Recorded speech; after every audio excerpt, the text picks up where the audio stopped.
Welcome to the Municipality of Thames Centre regular council meeting, Monday, February 22nd, 2021 at 5 p.m. And we're having an electronic meeting, back again being in the red zone. So we will be continuing on with this until we get word that we don't have to. I'm going to call this meeting to order. Are there any additions to the agenda? There were two drawings added to the Fairview subdivision drain.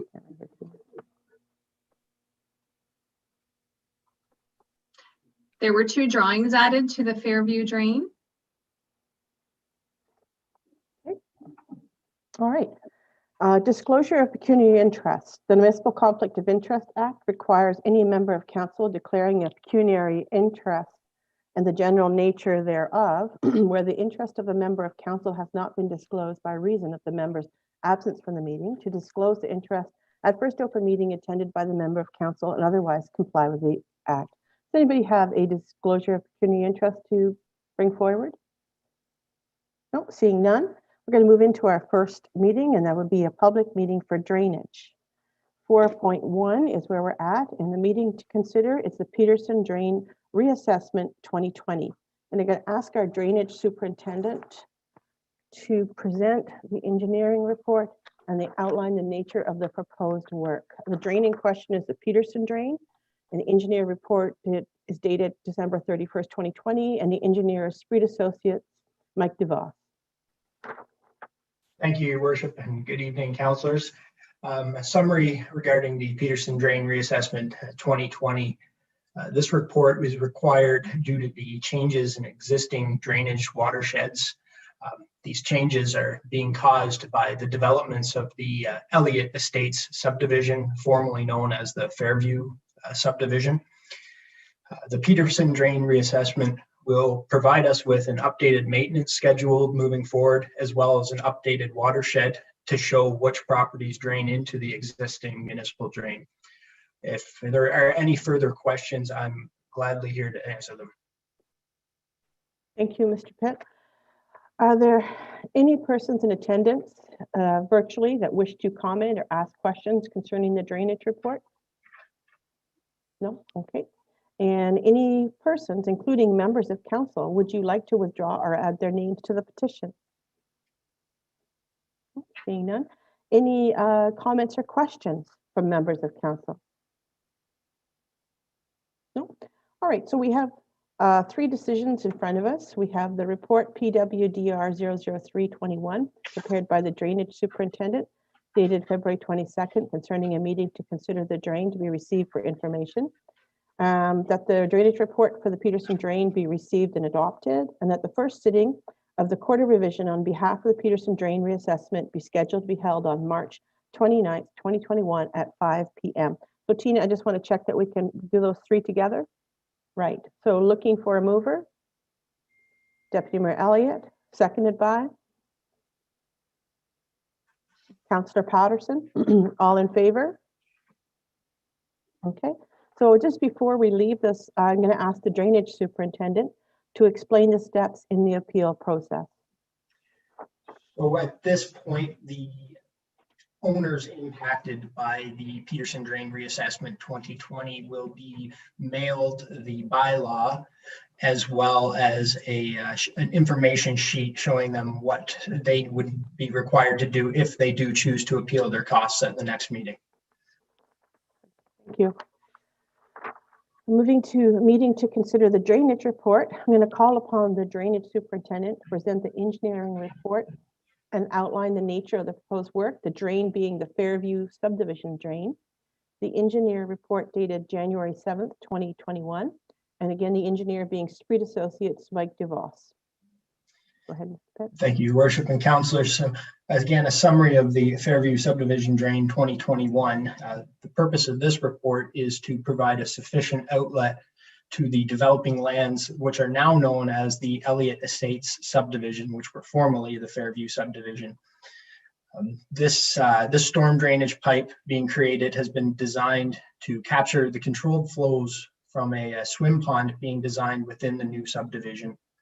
Additional consideration was given to the design to ensure that the owners whose land has the majority of this drainage pipe pass through it can utilize this pipe at a time when they do decide to develop their property as well.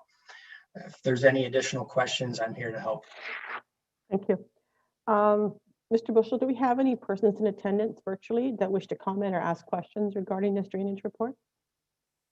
No, Your Worship. Okay, thank you.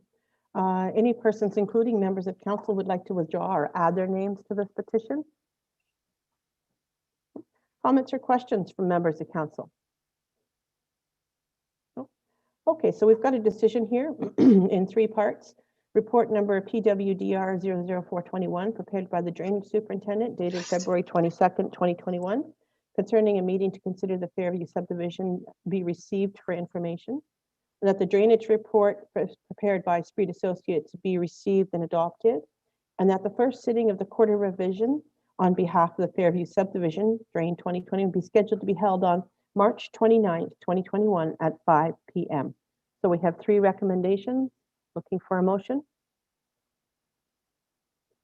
Deputy Mayor Elliott, seconded by Councillor Hunter. All in favor? Great. And Travis, once more, again, could you please explain the steps in the appeal process? Yes, so after this meeting, we will be mailing out the bylaw and additionally some information for any owners that would like to appeal their assessments relating to this project. All right, Council, we're going to move into the Committee of Adjustment. So the recommended motion here is that Council adjourn its regular meeting in order to sit as a Committee of Adjustment under the Planning Act. Mover?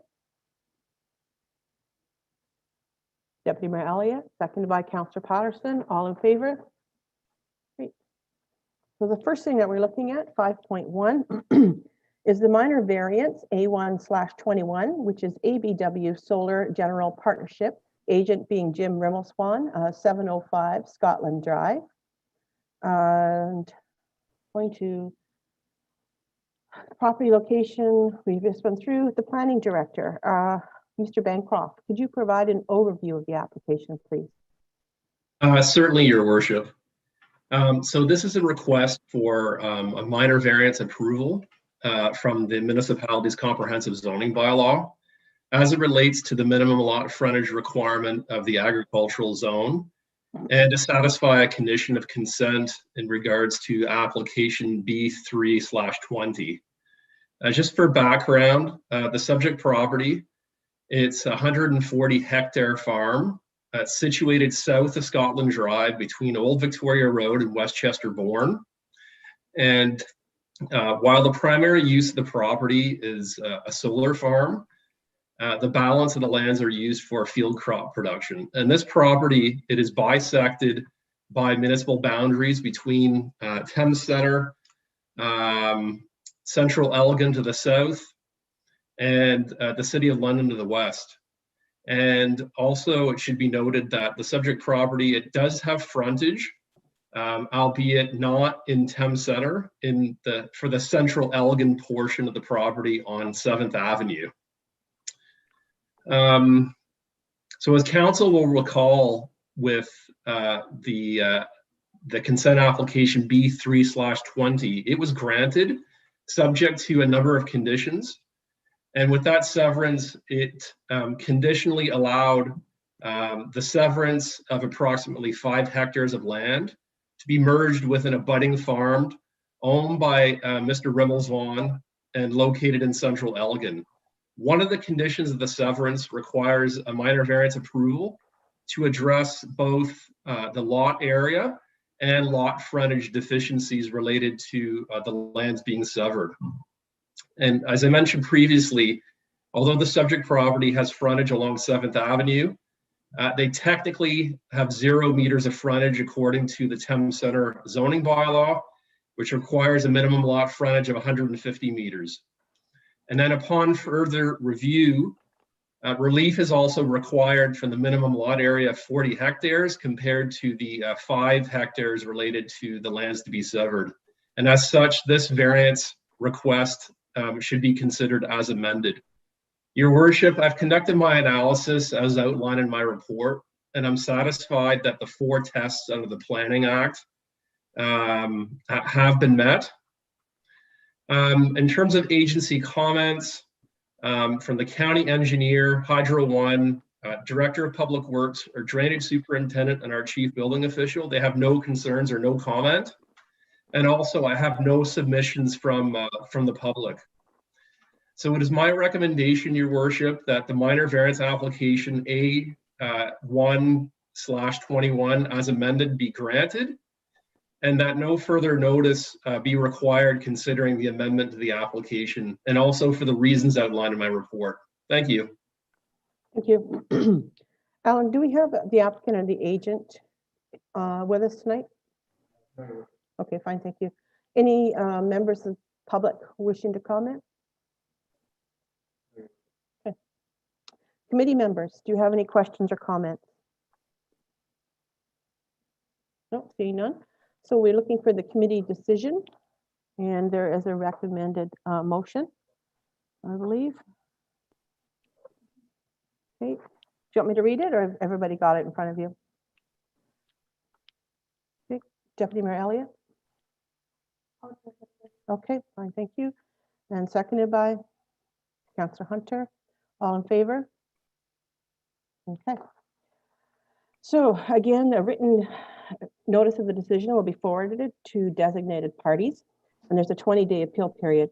If you wish to be notified of this decision with respect to this application, you must submit a written request to the clerk. The clerk's email address is included on the online agenda. Now I'm going to ask for a resolution of council to adjourn the Committee of Adjustment hearing and convene as a public meeting under the Planning Act at 5:13 p.m. Councillor Hunter, seconded by Deputy Mayor Elliott. All in favor? Okay. Now we're into the public meeting planning, and we have a consent application in front of us, which is B121 ABW Solar General Partnership, Agent Jim Rimbleswan, 705 Scotland Drive. And there's a recommended motion, council, that the consent application B121 by Jim Rimbleswan on behalf of ABW Solar Partnership is to convey a parcel of land for easement purposes having an area of approximately 266.84 square meters from property described as parts of Lot 3 and Lot 4, Concession 6, which is the Township of Westminster, Municipality of Thames Center, and designated as Parts 1, 16, and 17, and 22 on the reference plan, and Part 2 of the reference plan be approved subject to the following conditions. There's two conditions, council. The certificate of council should be given within 1 year, and the date of notice decision for each consent, and that the necessary deeds, transfers, and charges for certificates and/or instruments necessary for registration be submitted in triplicate prior to certification, all of which to be fully executed. Looking for the motion to accept those. Oh, excuse me. Yep. First, the planner should provide an overview of the report from the procedures page. Okay. Okay. Mark? Thank you, Your Worship.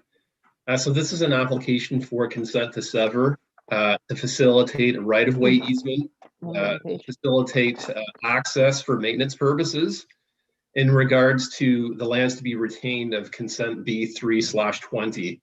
So this also applies to the solar farm, the one that we just dealt with in terms of the variance approval. And so this easement would have a depth of about 175 meters and an area of about 267 square meters. And if approved, this easement would also link up with a previously approved easement in the neighboring municipality of Central Elgin. So the purpose of this easement, it would allow the owner of the solar farm to maintain the existing fence located on the abutting Rimbleswan farm. I've conducted my analysis, Your Worship, and the policy framework certainly allows for consents for legal or technical matters, including easements. So no concerns in that regard. And also in terms of agency comments, no concerns or no comment were raised by the county engineer, Hydro One, our Director of Public Works, our Drainage Superintendent, and our Chief Building Official. Also, I have not received any submissions from the public regarding this application. And so it's my recommendation that the consent for easement purposes be approved, subject to the two conditions noted in my report, and also for the reasons outlined in my report. Thank you. Thank you. Now, Mr. Bushel, do we have anybody that wants to provide additional information, the applicant or the agent? Your worship, we did have somebody here, but their connection has been severed. With our policy that we spoke to public participants, everything should be submitted in writing in advance. So you should proceed. Okay, thank you. Now, are you talking members of the public in that last?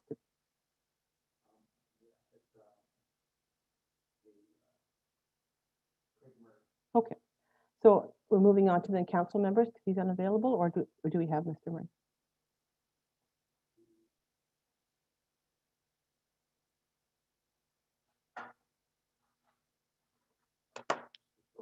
Okay. All right, so moving on to what our policy is, if it's out there, then any council members have any comments or questions? No, seeing none. Then I'm going to advise that the public meeting portion for this application has been completed and ask the council to make their decision on the application by resolution, considering all comments received. And we have the consent application in front of us.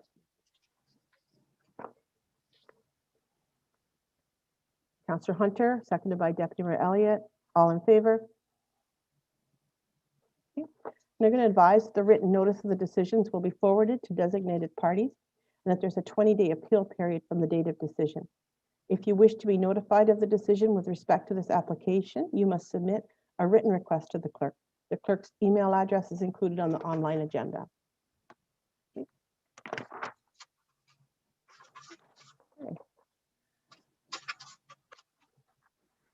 Now we have a public meeting consent application, B25/20.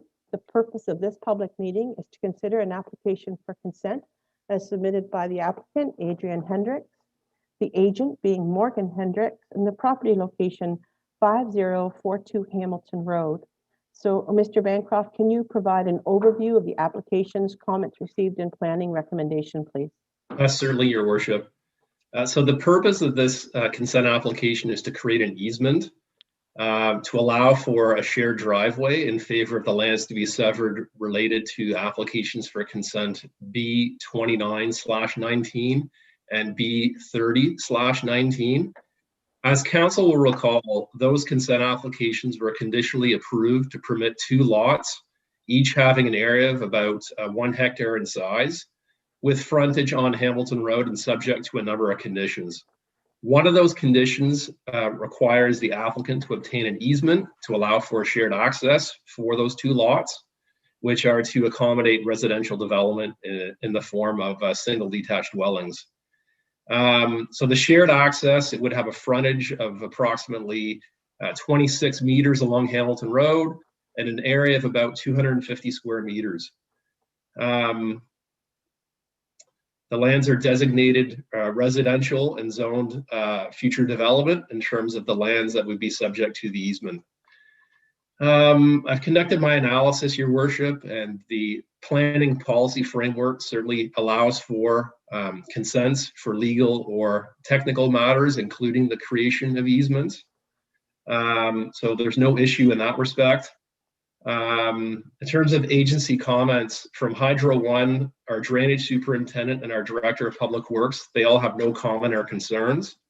From a chief building official, he's noted that an entrance permit be obtained from Middlesex County and that the entrance meet the requirements for fire truck turning and be hard surfaced. That matter is capable of being addressed through another condition of consent, which would be the requirement for the applicant to enter into a development agreement with the municipality. In terms of public comments, Your Worship, I have no comments in writing from the public to date. And so it's my recommendation, Your Worship, that the consent application to create that right-of-way easement for a shared driveway, that it be approved, subject to the 2 conditions that are noted in my report, and also based on the reasons outlined in my report. Thank you. Thank you. Do we have the applicant or the agent in attendance? Yes, Your Worship, we have Morgan Hendricks. I'll Great. bring her over.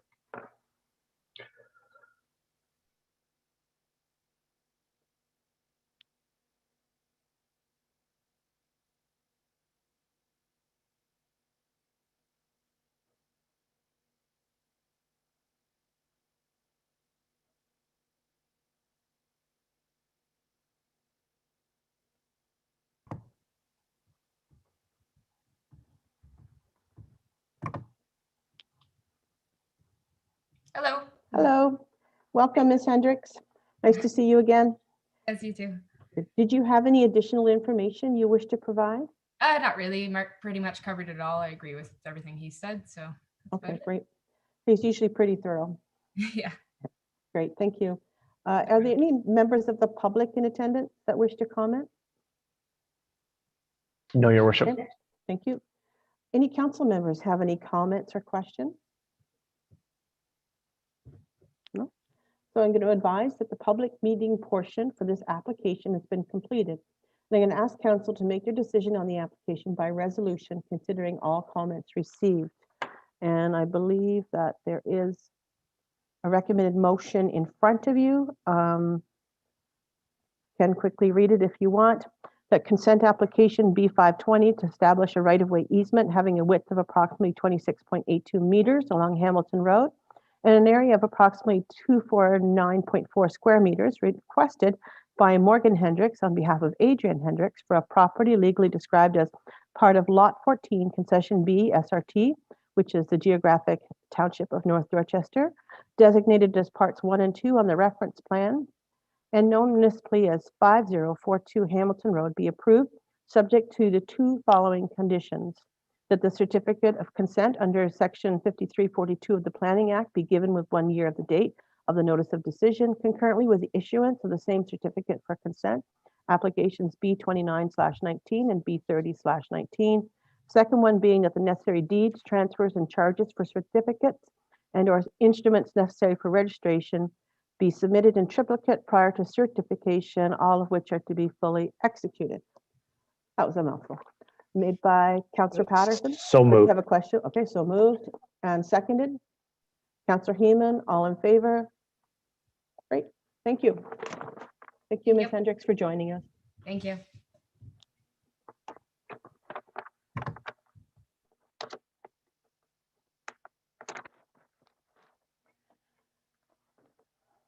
Now we have a public meeting for zoning application 16 or Z16 2020, and the purpose of this public meeting is to consider a zoning bylaw amendment as submitted by the owner, 5031898 Ontario Limited, the agent being Zachary Giacomazzo, and the property location 4211 Green Road.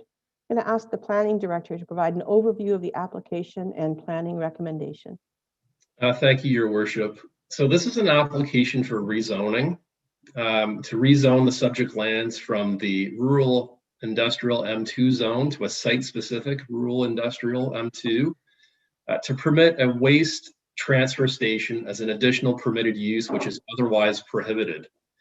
The subject property, it's a 2-acre lot situated on the south side of Green Road, just east of Putnam Road, and adjacent to the Canadian Pacific Railway. These lands currently contain a contractor's yard and support office. And the lands are designated and zoned for industrial purposes. The owner is proposing a waste transfer station to temporarily accommodate the storage of non-hazardous liquid waste collected from parking lot maintenance, primarily composed of water along with sand, dirt, and organic matter, depending on the conditions of the property serviced. So according to the applicant's agent, odor impacts are anticipated to be minimal to non-existent. And these types of facilities, it's important to note that they are regulated by the Ministry of the Environment, Conservation, and Parks.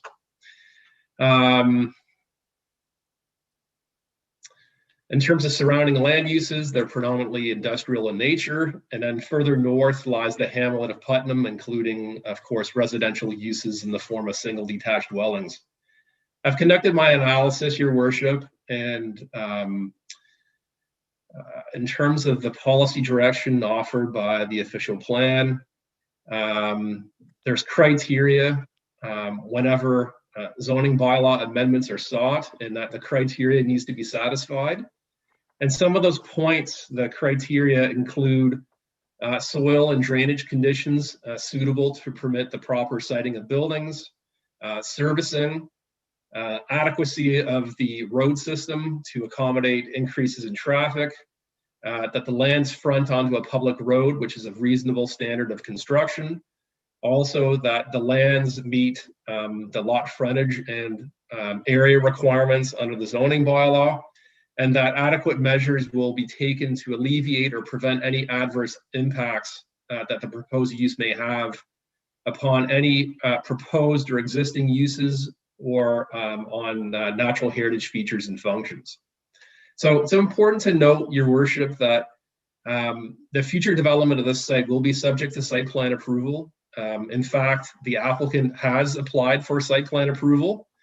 And through that process, it is meant to address matters related to soil and drainage conditions, the siting of buildings, any required road improvements, access, to name a few.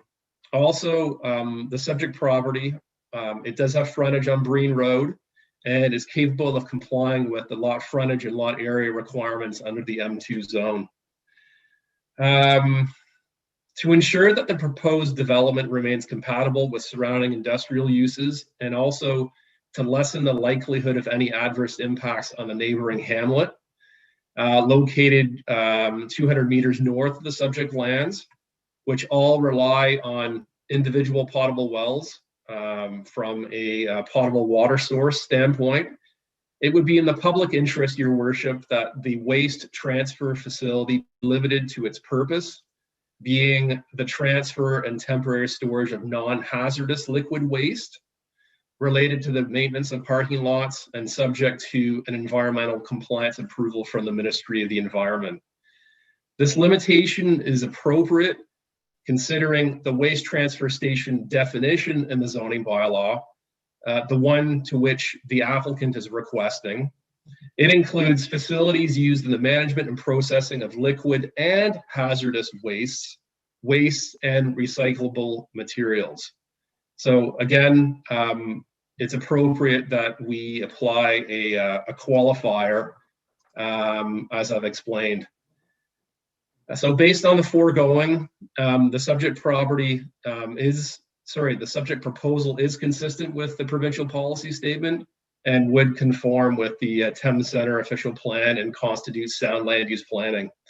In terms of agency comments, Your Worship, from the county engineer, he's indicated concerns with intensification of land uses east of Putnam Road on Breen Road, especially those that rely on large agricultural vehicles or trucks. And due to the proximity of the railway crossing to the Breen-Putnam intersection, there's the potential for a large vehicle to block the railway while stopped at the intersection. Any development must take into account this issue in the design and construction of intersection improvements to alleviate this concern should be borne by such developers. From the Director of Public Works, he has requested that the existing entrances shall be eliminated and a new entrance shall be constructed to the east limit of the property on Breen Road, conforming to municipal standards. Also, that the new entrance shall be paved from the edge of Breen Road pavement to the subject property line, in other words, within the road allowance.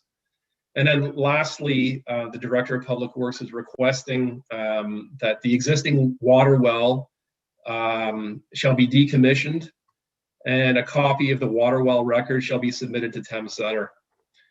From our drainage superintendent, he has no comment.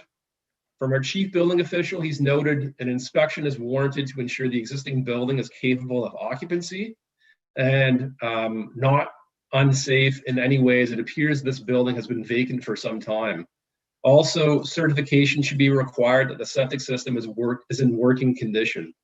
So all of those matters that I've mentioned, Your Worship, from the county engineer, from our Director of Public Works, and from our chief building official, those are all matters that are capable of being addressed through site plan approval.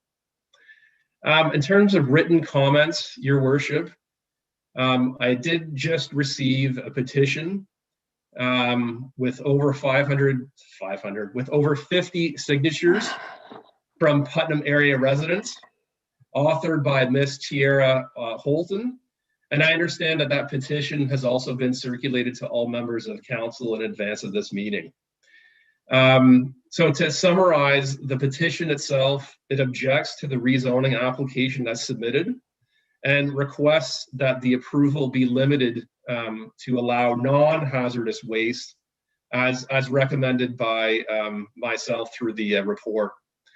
So it is my recommendation, Your Worship, that the zoning bylaw amendment be approved in principle, limited to the transfer and temporary storage of non-hazardous liquid waste related to the maintenance of parking lots, and subject to an environmental compliance approval, and that I be directed to prepare the necessary bylaw for council's consideration at the next regular meeting. Thank you. Thank you.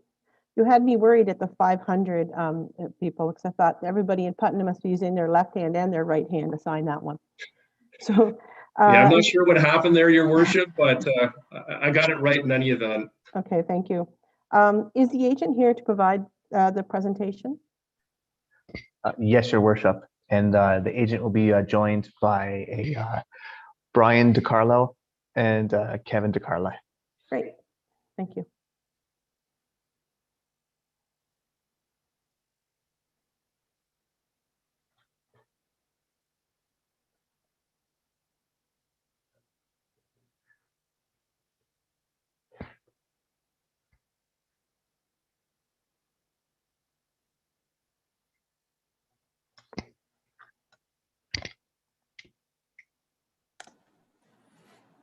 Looks like we have, oh, there's two people there, so that's good. And Mr. Giacomazza, are you speaking for this one? Yes, Your Worship. I'll be speaking and sharing my presentation. I'll Okay. try to share my screen here just so you can see these few slides that I've prepared. It's only about 4 minutes in length. Thank you. Is that working? Can everyone Yep. see the title We've got slide? it. Perfect. All right. Well, good evening, Your Worship, members of council and staff. Thanks for giving me the opportunity to speak on behalf of the property owners. My name is Zachary Giacomazzo, and I represent the property owners for file number Z1620, the proposed zoning bylaw amendment to permit a waste transfer station at 4211 Green Road. So the staff report contained a lot of valuable information, and Mr. Bancroft did a great job of summarizing the proposal and the policy that's applicable. So I'm going to do my best to not be too repetitive here. The existing contractor's yard and support office has been operating at the subject property for approximately 2 years and has been utilizing the existing buildings to store their materials and equipment. To date, there has not been any site alterations or construction activity on the property. So the application before you today is a proposed zoning bylaw amendment to add waste transfer station to the existing list of permitted uses in the M2 zone. The goal is to create a site-specific zone that permits a waste transfer station.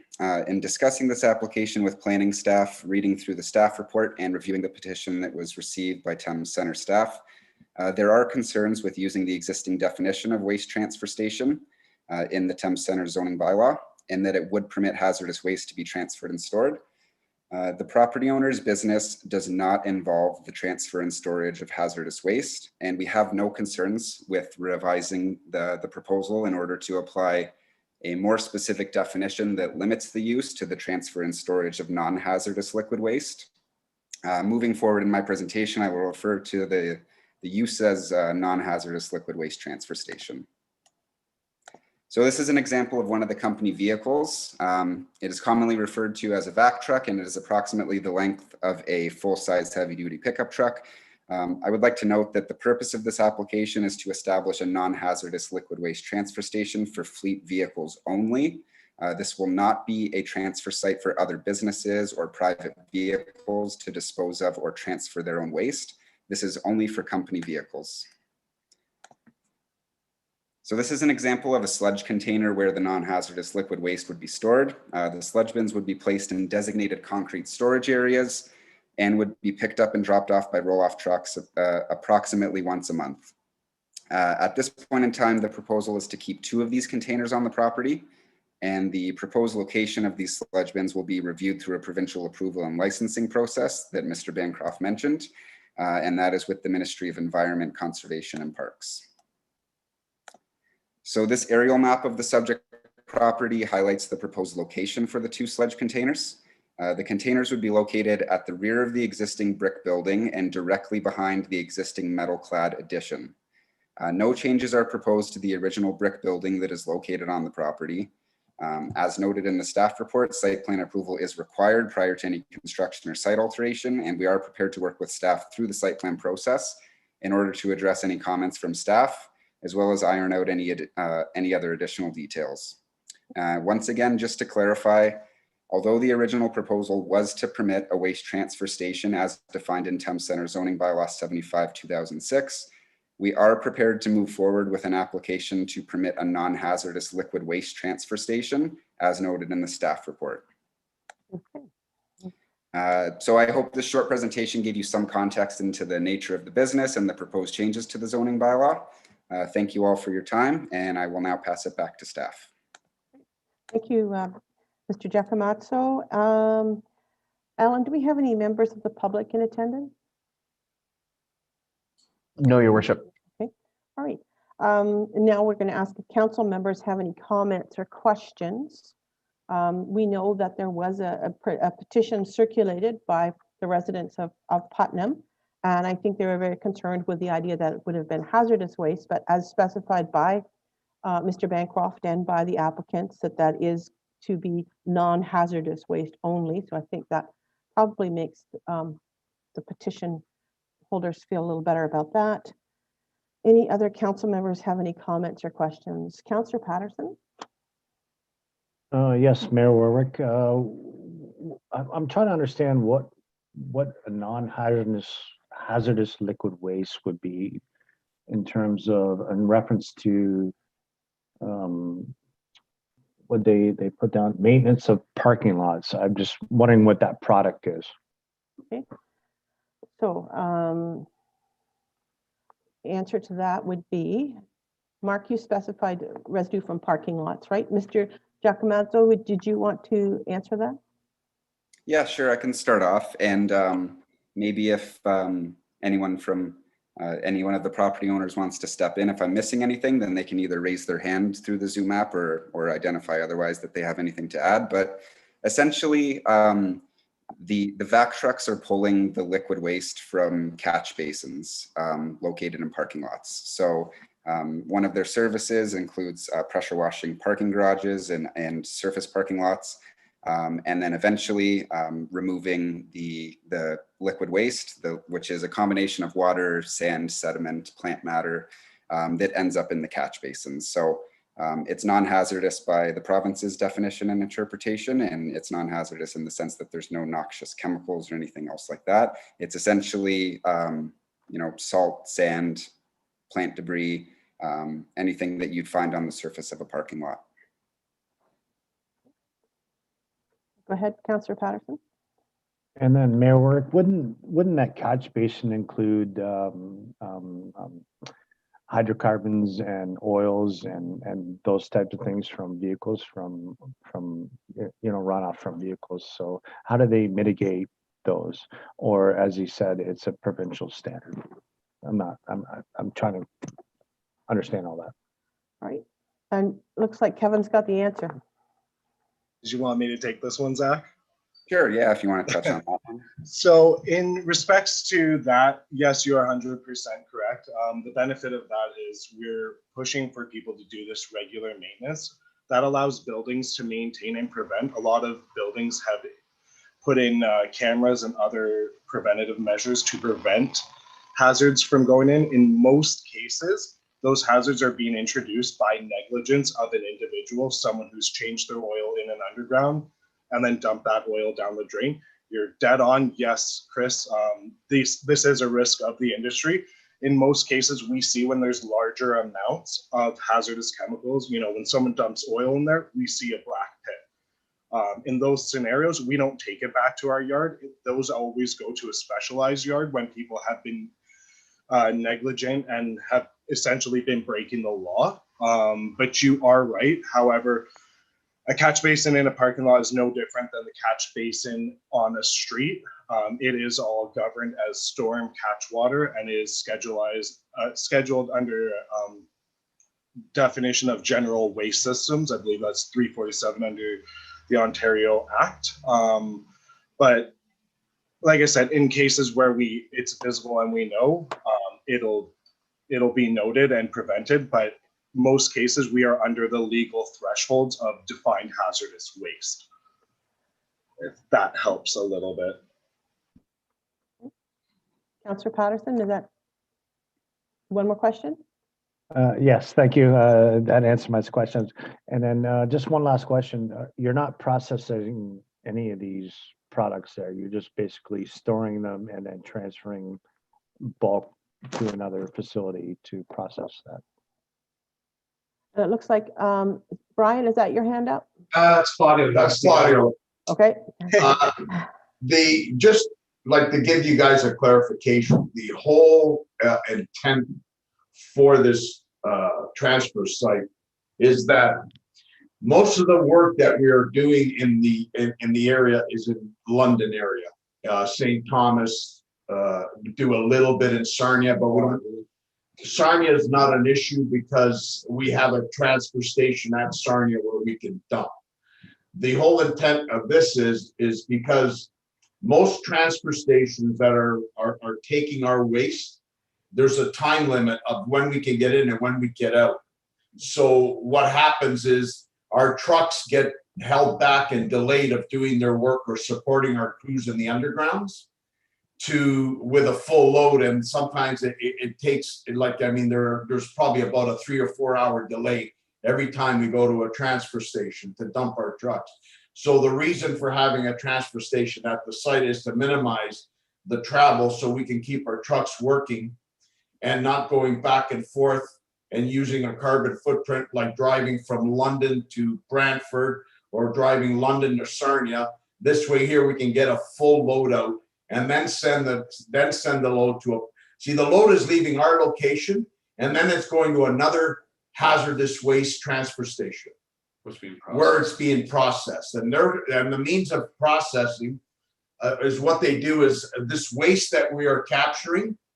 If there's a big pit on their property, a big concrete pit, and the truck dumps the load inside the concrete pit, and then all the sawdust that comes out of the sawmills ends up going, a truckload of sawdust or 2 trucks load of sawdust ends up going to that facility. And then the processing, what they consider processing is they're drying the water out of the waste, right? They're testing the waste. And then you know, everything gets tested. They just, like, once a truck gets there, they got to do a test before they can even dump the truck, right? Even our trucks, when we go in there, that's the biggest process. There's probably an hour delay right there just to test the load to make sure there's no hazards in there, right? But when they go to these transfer stations, they just dry it out and then they just scoop it up off the ground and load it up into the dump trucks and it goes off the landfill.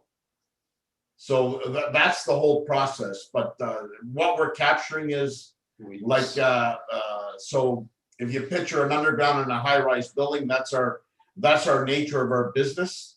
All that waste, all that water that we're pushing when we're washing an underground ends up into the catch basin. And then we go in there and capture it and clean it all up so they don't have any backups and stuff like that. So the majority of the sites, like, they're pretty good. The people that we're working with are very, very well-maintained condos or rental buildings. Councillor Patterson?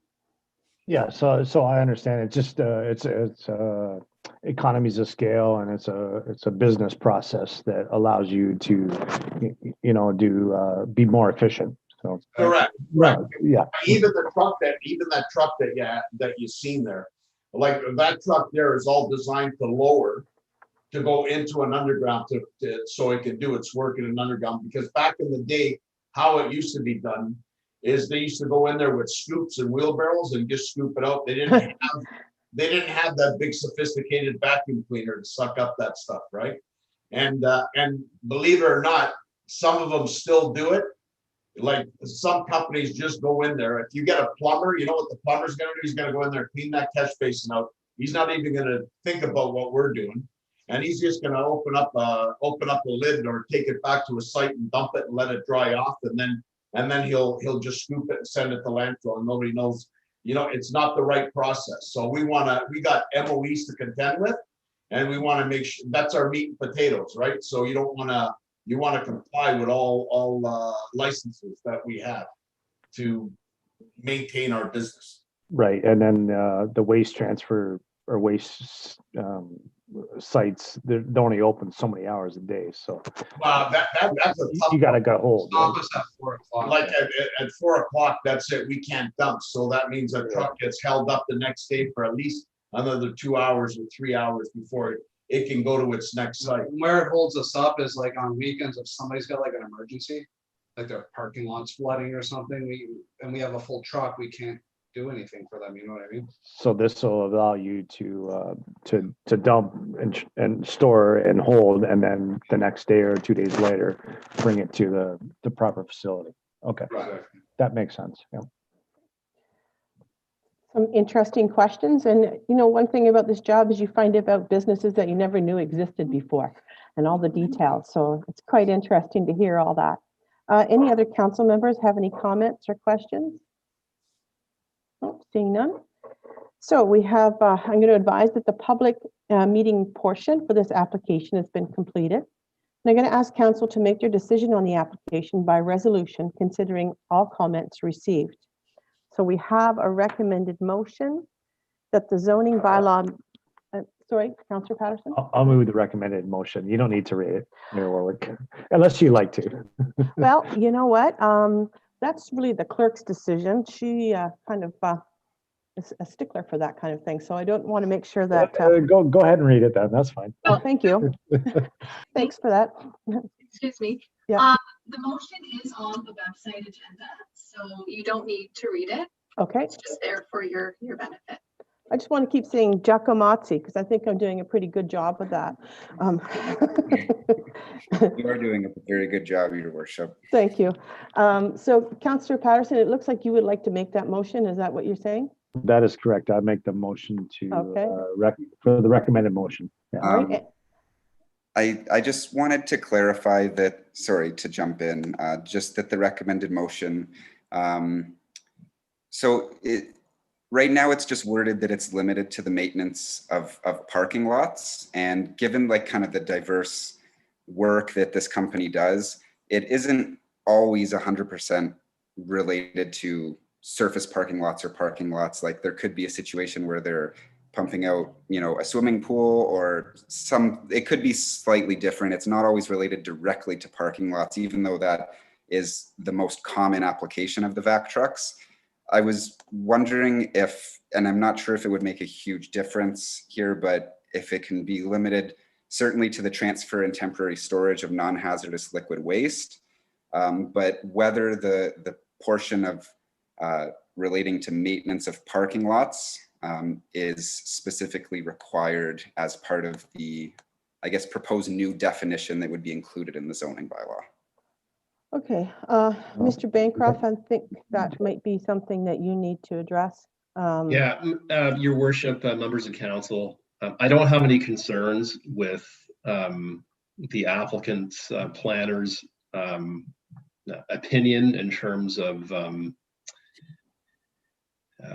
allowing the limitation, but not being so prescriptive in terms of it being also related to the maintenance of parking lots. In other words, the recommendation could be that the zoning bylaw amendment be approved in principle, limited to the transfer and temporary storage of non-liquid waste, subject to an environmental compliance approval. I would be fine with that wording. You mean non-hazardous liquid waste? Non-hazardous liquid waste, Yeah. correct. Okay. So, Mayor Warwick, I will amend my motion for the planner's recommendation. Thank you. Seconder? Deputy Mayor Elliott? All in favor? Okay. So I'm going to advise that there's a written notice of the decision will be forwarded to designated parties and that there's a 20-day appeal period from the date of decision. If you wish to be notified of the decision with respect to this application, you must submit a written request of the clerk. The clerk's email address is included on the online agenda. Okay. Nice meeting you, gentlemen, and good luck with your venture. Thank you. Thank you, Your Worship. Thank you.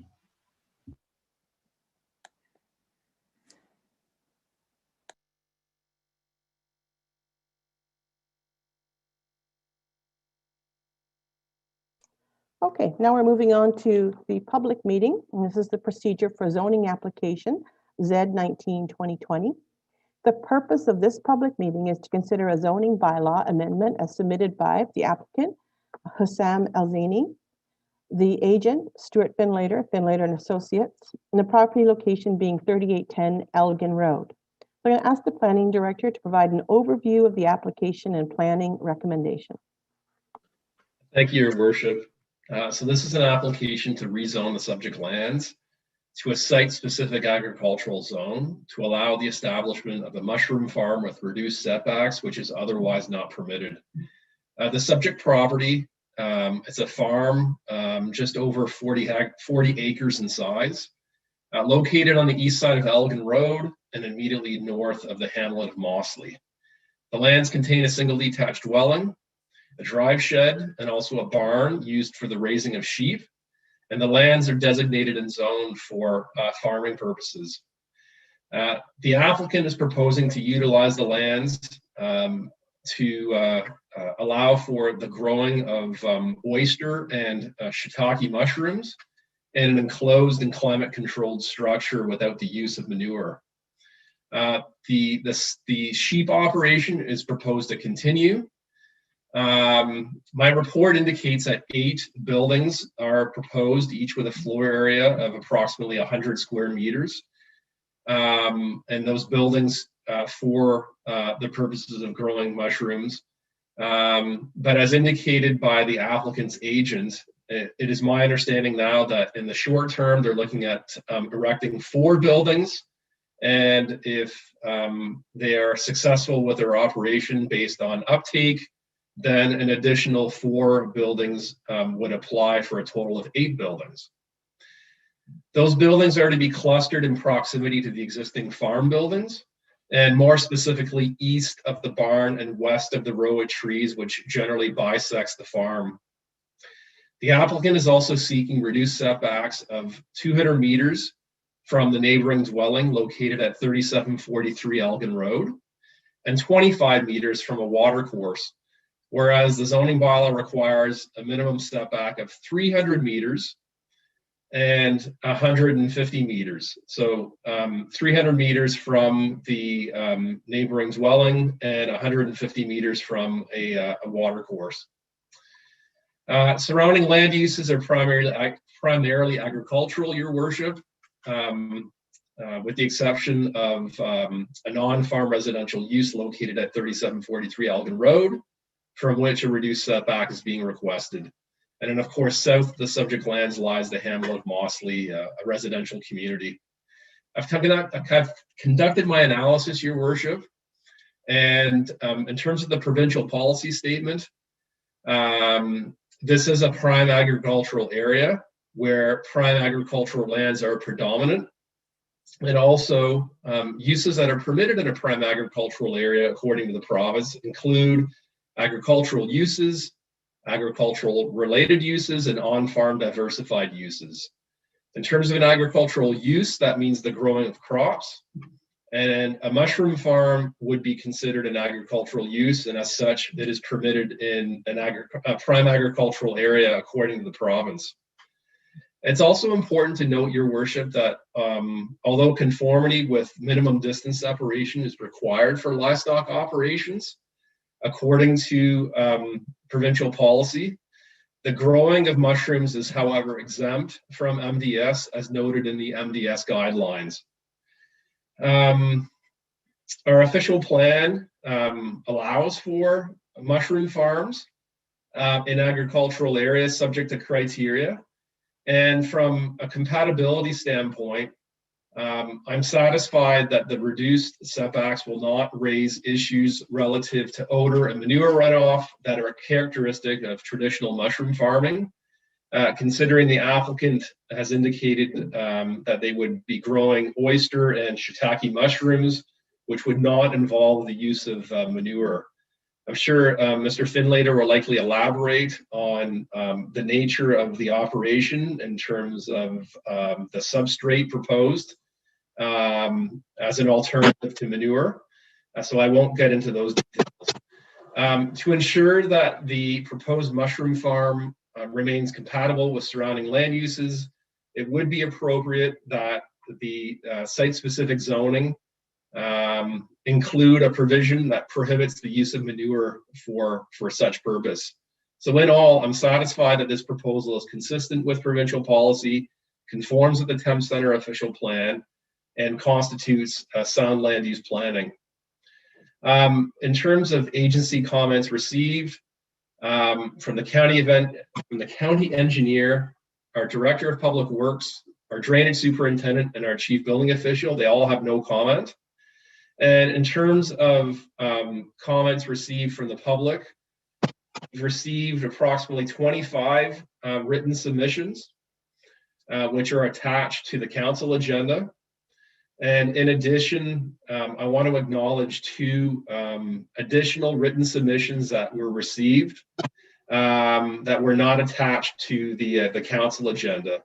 And that being from Kate Damon and also from Crispin Colvin on behalf of the Ontario Federation of Agriculture. Overall, the concerns raised include potential adverse impacts on neighboring land uses, including odor, potential groundwater contamination, and runoff. So it is my recommendation, Your Worship, that the zoning bylaw amendments be approved, subject to a provision prohibiting the use of manure for the cultivation of mushrooms. Also provided conformity with the Nutrient Management Act, if applicable, has been demonstrated to the satisfaction of the municipality.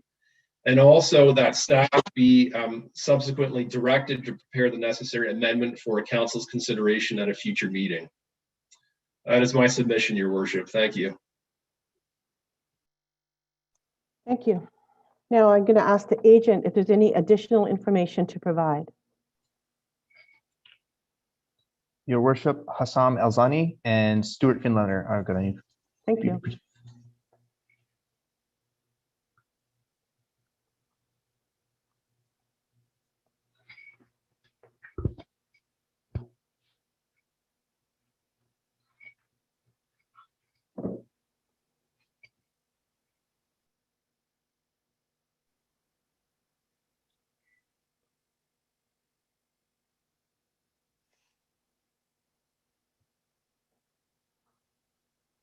Okay, and welcome, Mr. Elzani. I think Stuart Finlater is going to be joining us.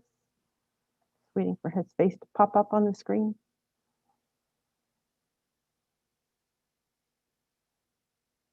Where are you, Stuart? There he is.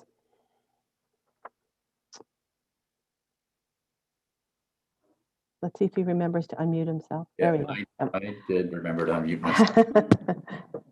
I couldn't get my cursor to go over the line there. Yeah, so council, Your Worship and members of council, I'd like to thank you for giving us the opportunity to speak before you this evening on this application. I agree completely with Mr. Bancroft's recommendation, and we have no problem with the issue regarding compliance with provincial regulations if they're applicable. So that's my first comment.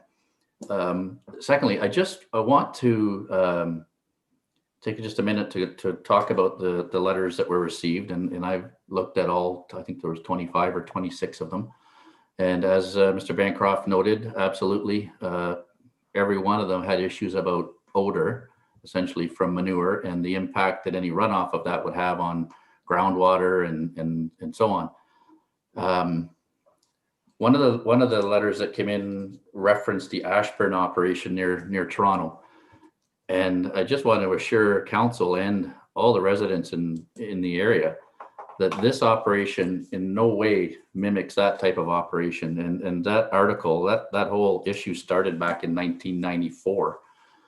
And there's a lot of different processes back then than there is now, but that type of operation was from white mushrooms.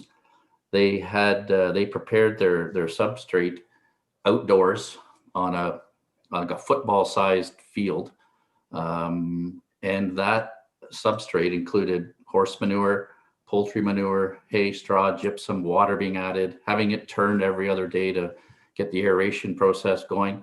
And sure, in those type of situations, there's going to be odors and there may be some runoff issues.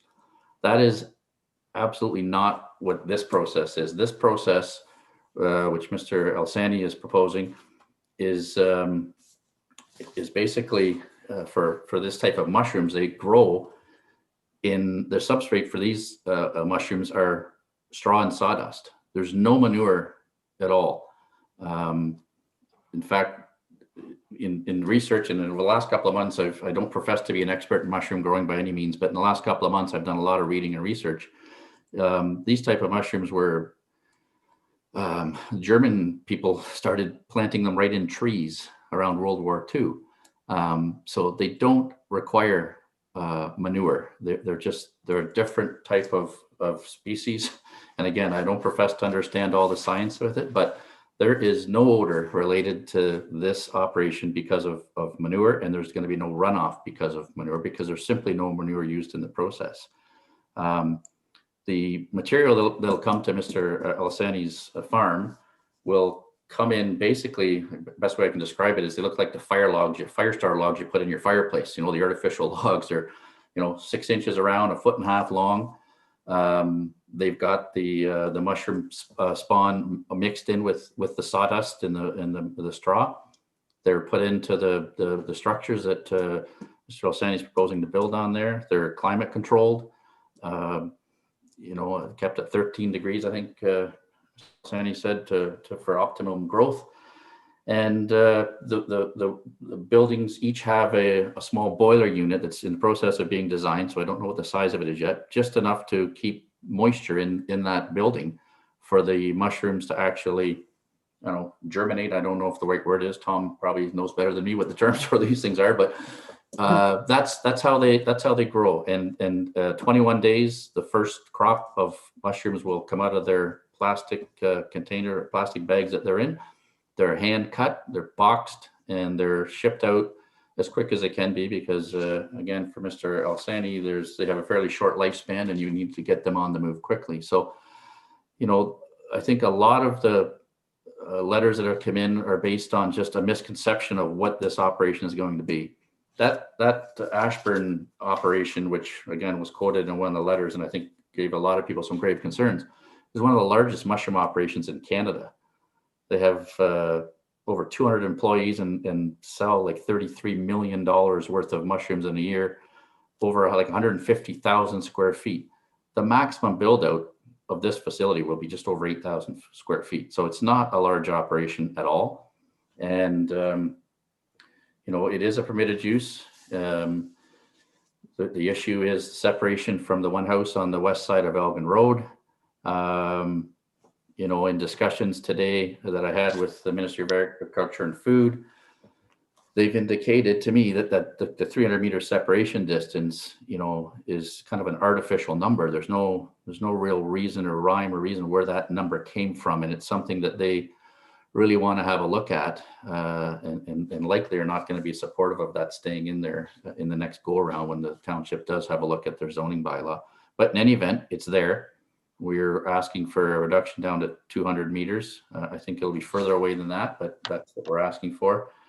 And as far as the water, again, Mr. Elsani, when he came in, was advised by the township that I needed a separation distance from the water course. And I'm just not so sure that actually is a water course that cuts through his property. It's more of an area where water from the hamlet and to the south of this farm just naturally flows over ground, but I don't believe it's even a water course. But again, we've made the application as the municipality asked us to, but we don't think there's any issue with runoff. There's not a lot of water used in this process. So that's my comments. I hope that the members of the public understand what it is we're proposing to do a bit better now. It's not an outside operation with manure and, you know, aeration process and everything that outside. It's completely inside these buildings, and we don't believe there'll be any issues with odor or water contaminations. And just as an aside, that ash burn facility now is completely enclosed. They got a grant from the province and spent about $15 million of their own money to put their composting process completely inside about 3 or 4 years ago. So I think that's all I've got to say, unless your worship, maybe Sam has something he wants to add. Maybe, I don't know, but I'll leave it up to you, your worship. Thank you. Mr. Rosini, is there anything that you'd like to add to Mr. Finlater's comment? No, I just wanted to thank you, Mayor, and wanted to just a small comment. My condolences, Deputy Kelly. I just heard about your father-in-law. I'm sorry, and I really appreciate your time coming into this and in this hard time. And just thank you for the counselor, and thank you for backing us up, Mr. Stewart. Thank you. So, Mr. Bushel, I know that we have some members of the public in attendance, and just before we get them on, I just want to go through a couple things because I know that there's going to be some people that maybe aren't used to talking and speaking during a public meeting, so I just want to go through it. The purpose of the public meeting is to share information and receive information from all parties involved. A public meeting is a great reminder to council that our job is to listen. We welcome comments that deal with the planning matters in front of us. These comments will be moderated to avoid duplication and repetitive comments. Comments regarding individuals' financial or personal status should not be part of a public planning meeting. So I just want to make sure that everybody understands that we're dealing with the planning matters and that we're looking for comments from people that are not repeated over and over again. And with that, Mr. Bushel, I'm going to let you open up your public. Thank you, Your Worship. I have a Michelle O'Brien coming over. Okay.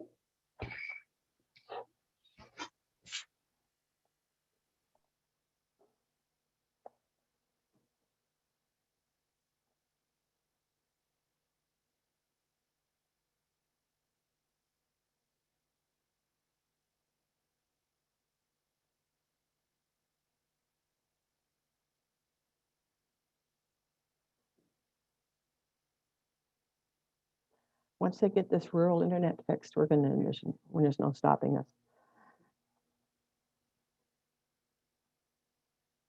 Your Worship, it appears that Michelle O'Brien is disconnected. I'll move on to the next person. Sure.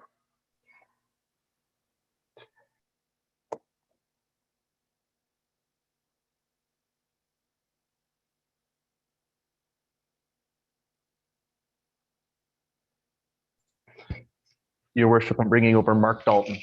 Great.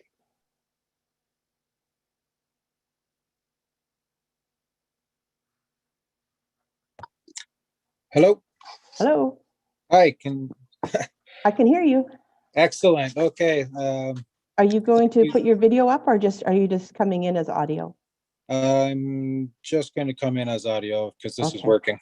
Okay. So welcome, Mr. Dalton, and I'm sure you heard the comments that you were previously before you. So now is your time to talk about what you'd like to say. Yes. So I'd just like to thank you all for your attention in this matter. As you are all now well aware, most of the residents of Mossley are gravely concerned about this proposed land use change, and for a wide variety of reasons. Foremost on our minds is the impact on our immediate quality of life. We are all well accustomed to living in a rural environment.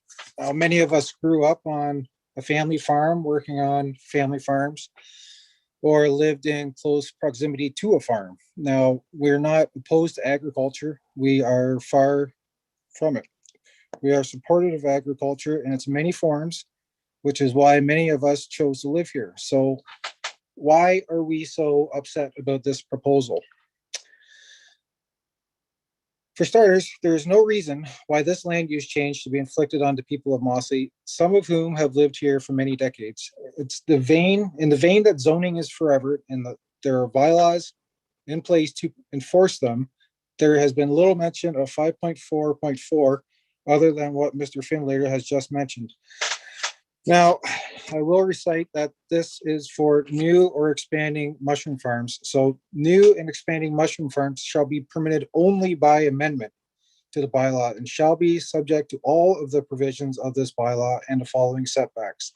So 50 meters from any lot lines except for the stockpiles of waste manure. And it was stated that there's no manure, but you can obviously grow fungus in many other mediums. 300 meters from a dwelling on a separate lot, measured from the nearest main wall of the dwelling to the nearest point of any stockpile of waste manure. Obviously, they're not using it. Or composts. Compost in the case of a building or structure directly associated with the mushroom growing operation, measured to the nearest main wall. 300 meters from an institutional zone, measured from the nearest point along the zone boundary to the nearest point of any stockpile of waste manure, fertilizers, or composts, or in the case of a building or structure that is directly associated with the mushroom growing operation. So, and then 300 meters from a hamlet residential zone, measured from the nearest point of the zone boundary to the nearest point of the stockpile waste, manure, fertilizers, composts, in the case of a building structure associated with the mushroom growing operation. And then 500 meters from the residential zone. So again, along the same wording, I'm sure you guys are all very familiar with this, and the 150 meters from a water course. So this is very interesting to me. So when I read the purpose and effect of the amendment letter, I read that they're asking for virtually every setback and bylaw regarding a new or expanding mushroom farm to be changed, in addition to the land use zoning, which should not be changed or altered, as zoning is intended to be forever.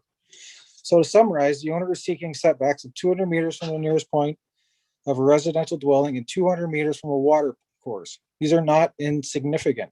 These are in here for a reason, especially when this land is not intended for this specific use. 300 meters from a hamlet, 500 meters from a residential zone. That's half a kilometer. This is alarming when the proposed zoning changes buttresses the neighbors' backyards. I fail to see how this use meets the written criteria. This should be immediately dismissed. This is wrong. This land is planned and zoned for its current usage and it works for everyone. Why are they attempting to change the planning? Zoning is forever.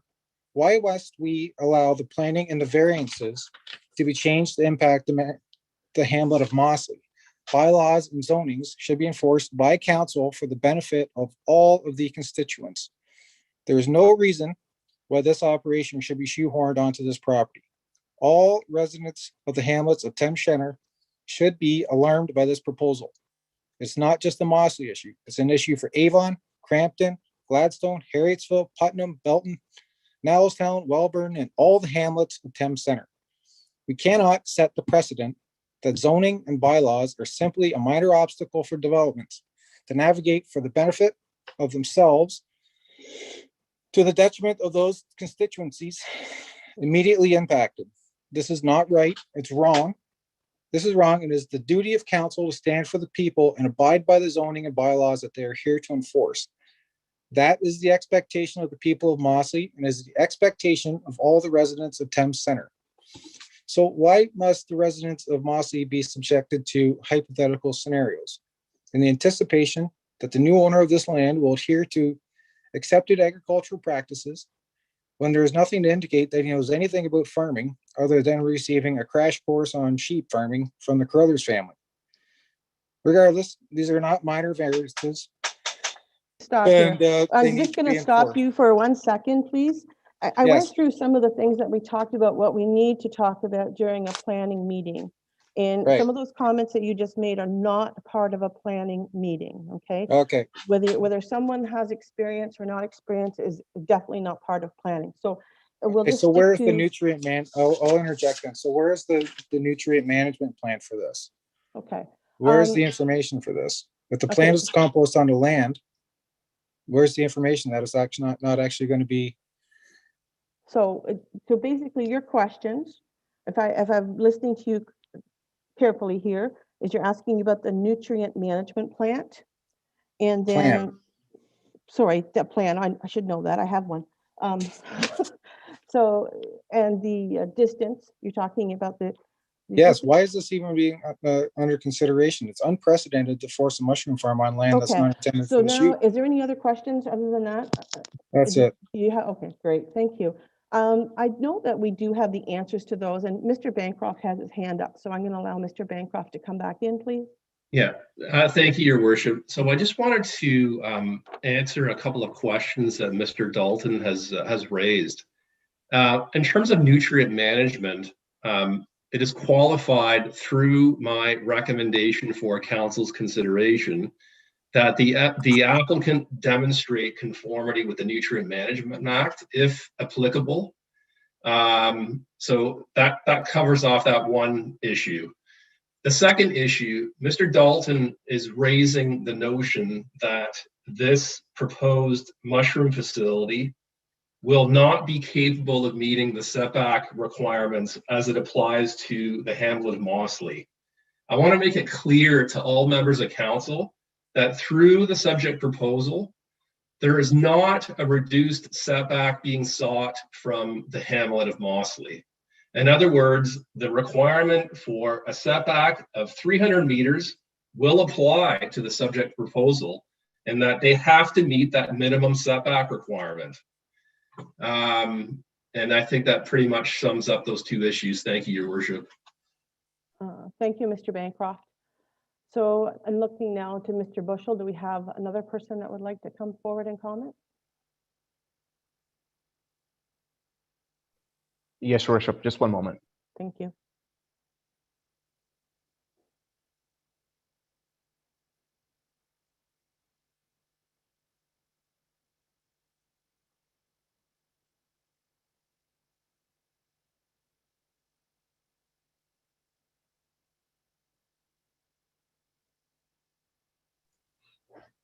Your Worship, Renata Mazga is coming in. Thank you. Welcome.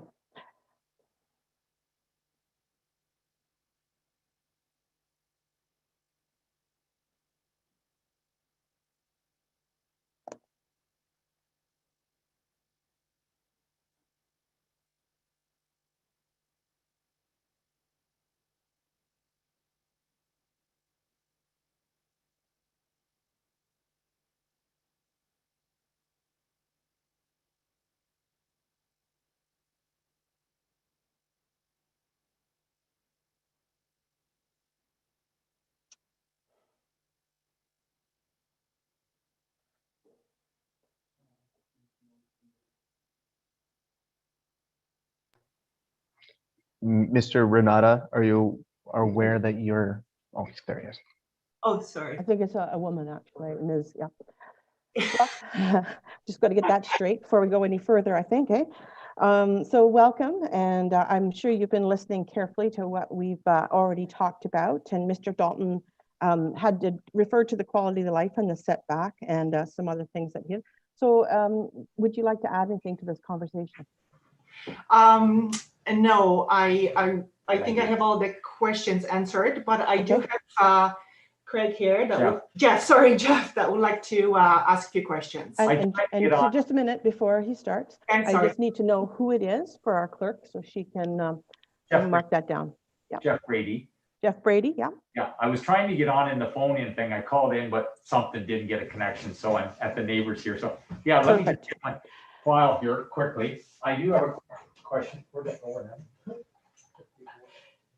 Okay. They've left the building. Just 1 second, sorry. Okay.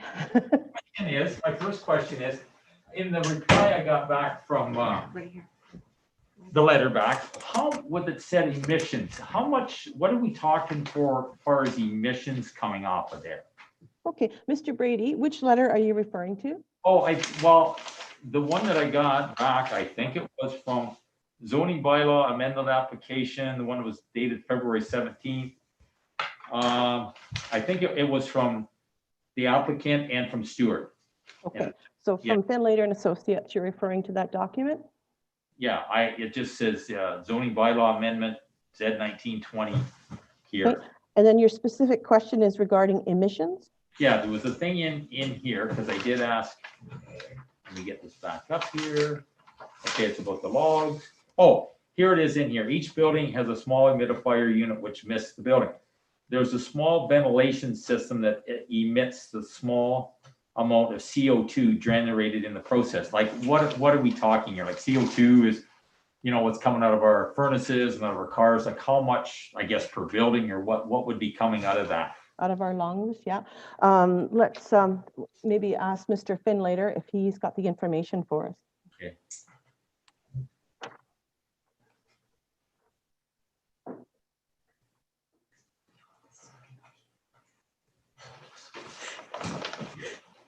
Mr. Finlater, did you hear Mr. Brady's question regarding the emissions?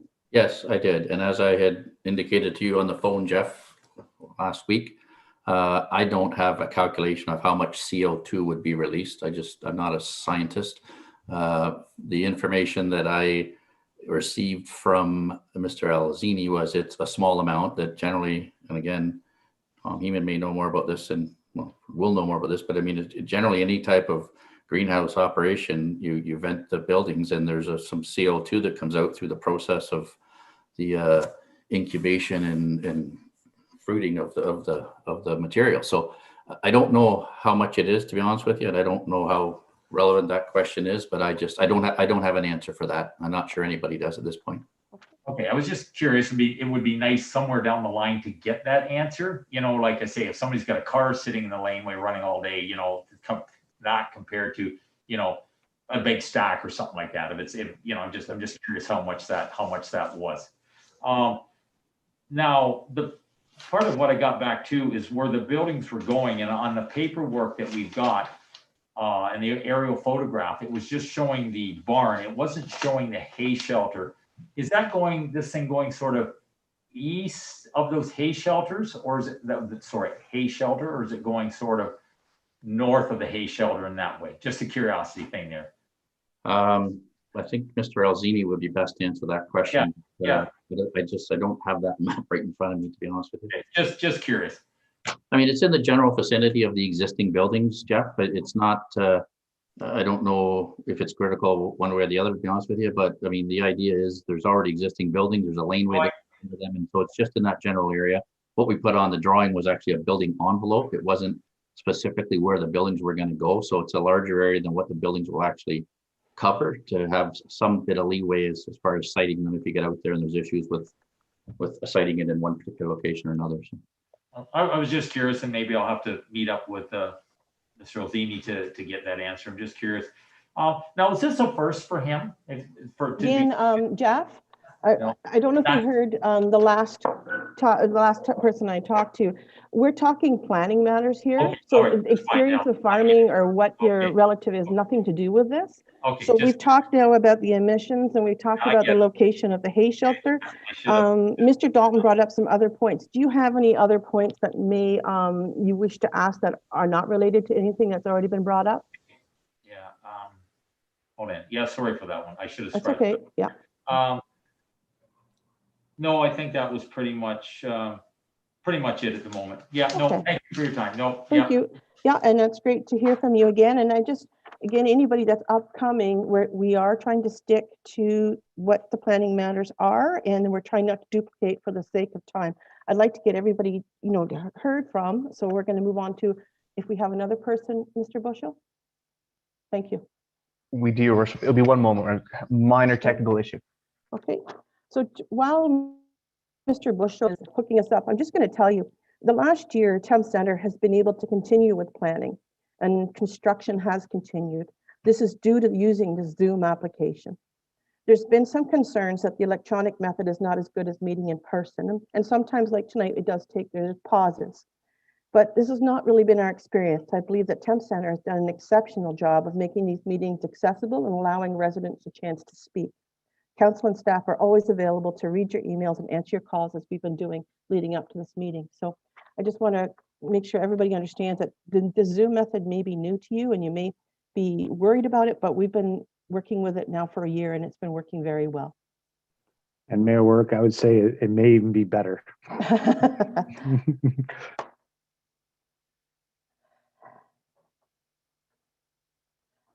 You do feel like you're in Hollywood Squares the odd time. But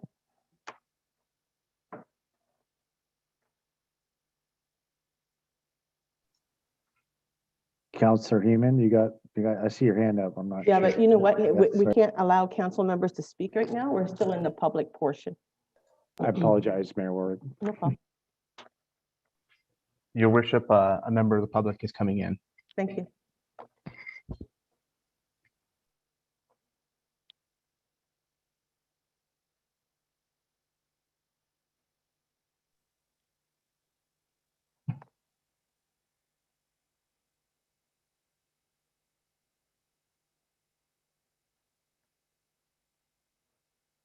Okay, are they in? Oh, yep, there we are.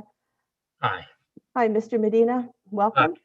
good afternoon, everyone. I just want to share that on one of the presentations that one of my neighbors did is that all the people we are against this farm.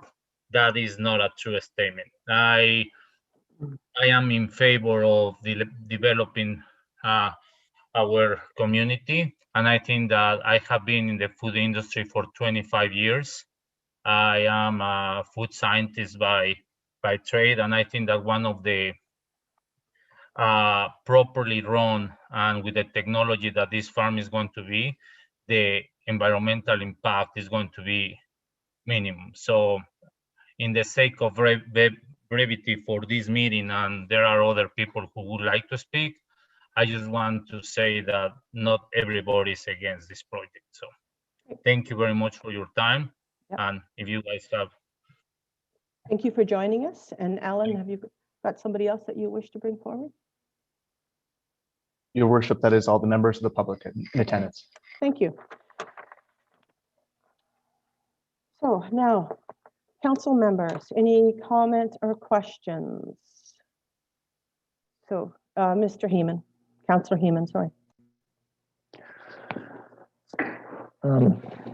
I guess just a general comment in that I do appreciate the concerns on any new development. However, I think that this is very different than what we may imagine a mushroom farm to have been in the past. And again, this is a very significant difference in terms of the production methods that are feared and that are the actual reality.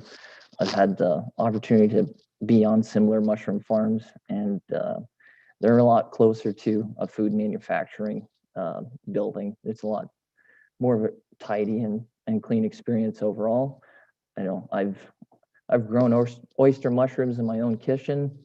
There's no smell associated, and just from my own quick research from the American Mushroom Association, it's 1 pound of mushrooms equals 1 pound of CO2, which is dramatically less than any other form of protein that's being produced. So again, that's why I think these high value products are needed, again, for sustainability reasons.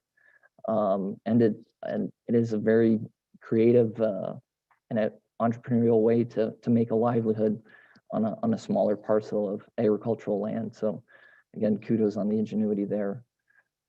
So I'll suspend my comments at that, but I think that this is the type of investment that we need in a rural community, and it's something that balances kind of the more intensive production methods that can benefit a hamlet community in the form of additional employment and the livelihoods generated. So in closing, I think the sheep are actually producing more CO2 than the mushrooms will. Thank you. And I just have a question back to you. That was very interesting regarding the amount of CO2 produced by the mushrooms. I would imagine, I not want to put you on the spot, but corn, like when you think of a field of corn, how much CO2 that must express, it would be quite a significant amount. Well, it's the benefit of living things that they breathe. Yeah. Okay. Yes, through your worship. As you mentioned before, in this position, we learn more about things that we never thought we would before. I've spent a lot of time researching up to this meeting, speaking with OMAFRA and the OFA, as well as some farmers in Norfolk County that run similar operations, to learn more about this and to learn and to compare that to the concerns that members in Mossley have shared with us. The impact that is being seen in Norfolk County is very minimal to similar operations. And just to go to the OFA, one of the correspondence that we received that wouldn't be on the agenda was from the director of the Ontario Federation of Agriculture, who represents this area. And I just wanted to read just a little bit, just because members of the public wouldn't have had the opportunity to read his letter. But he says, as you're aware, Ontario and Middlesex County have long espoused the need to encourage people to farm. We all know the many challenges that young people face when trying to get started in agriculture. I was pleased to see this young man, with the support of his family, is working towards a successful career in agriculture. Producing the food we all take for granted is a daunting task. As you know, the property is zoned agriculture. Mushroom farming is one of the many agricultural activities supported by the OFA that give Ontario a vibrant and varied agricultural mosaic. During this pandemic, some agricultural activities have been particularly hit hard economically. To have someone willing to take on the challenges at this time should be encouraged. And I would refer back to approximately a year ago when we had a young farmer who was looking for exemptions from his, to build a pig barn to get started on his own and to get the exemptions from those minimum distance separations. This isn't an uncommon practice. This is something that comes to council, and we have granted them in the past.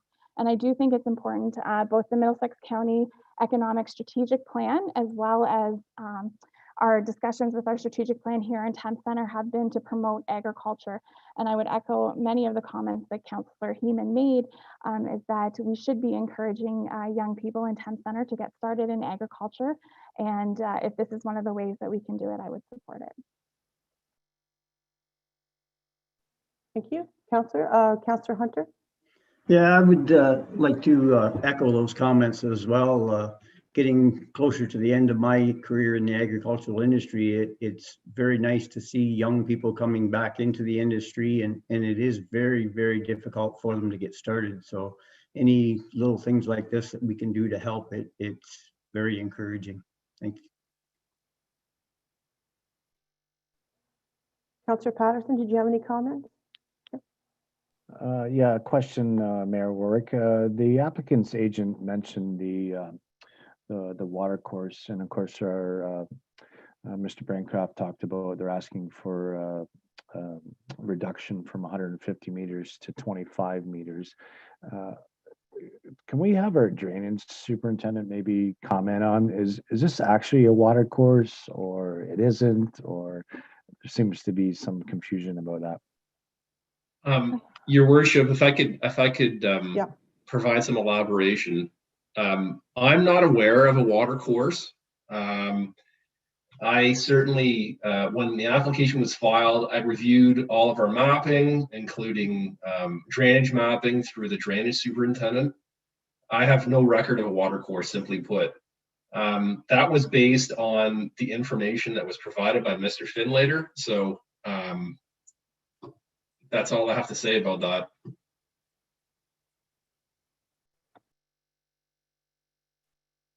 So that there's no water course, there's no drainage there, there's no creek, river.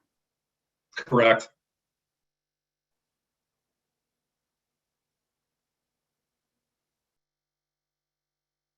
And if I could elaborate, your worship, there's also no regulated area under the Conservation Authority as it applies to the subject property. So that's another way how I reached my conclusion. Thank you. All right, any other questions, Council? Deputy Mayor Elliott? Sorry, through your worship, I'll just make one more comment. And just in the fact that many of the concerns being raised by residents also can be addressed through OMAFRA. Many of their concerns are in regards to the way the farm is run, and that is not a planning matter. And any concerns can be made through OMAFRA in that regard. And that comes down to, even though we're not allowing the use of manure as the recommendation, but any runoff or the amount of CO2 being produced, that's all being done through the ministry at the provincial level. Sir, your worship, I must confess, I brought up my regulated area mapping I've got a lot of things on my mind today, as you probably know, in terms of preparing for this evening. And I'm incorrect in my statement about there being no regulated area. There are a couple of regulated areas, but again, I've got no record whatsoever of a water course other than that information. That includes drainage mapping. I'm not aware of a water course. Thank you. Thank you. Well, I mean, it's a hill, so I imagine in the spring there's water running, but that doesn't necessarily make it a water course. Any other questions, comments, council? No. Okay, so I'm going to advise that the public meeting portion for this application has been completed.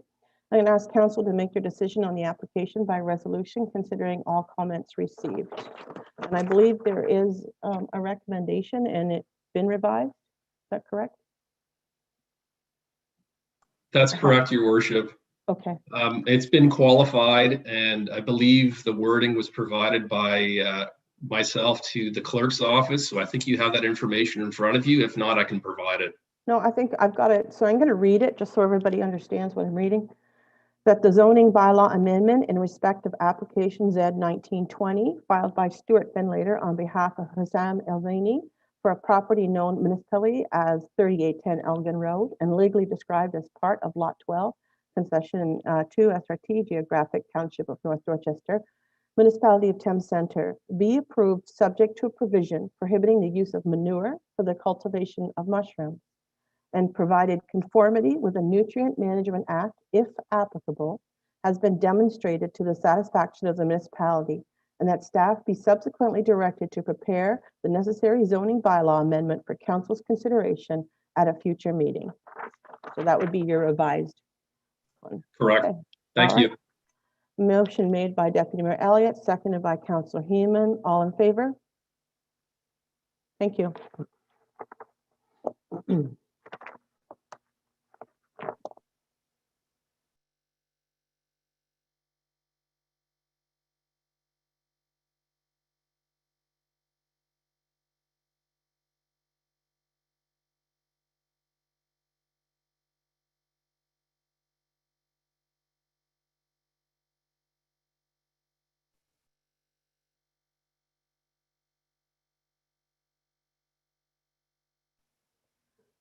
There we are. I'm back in here.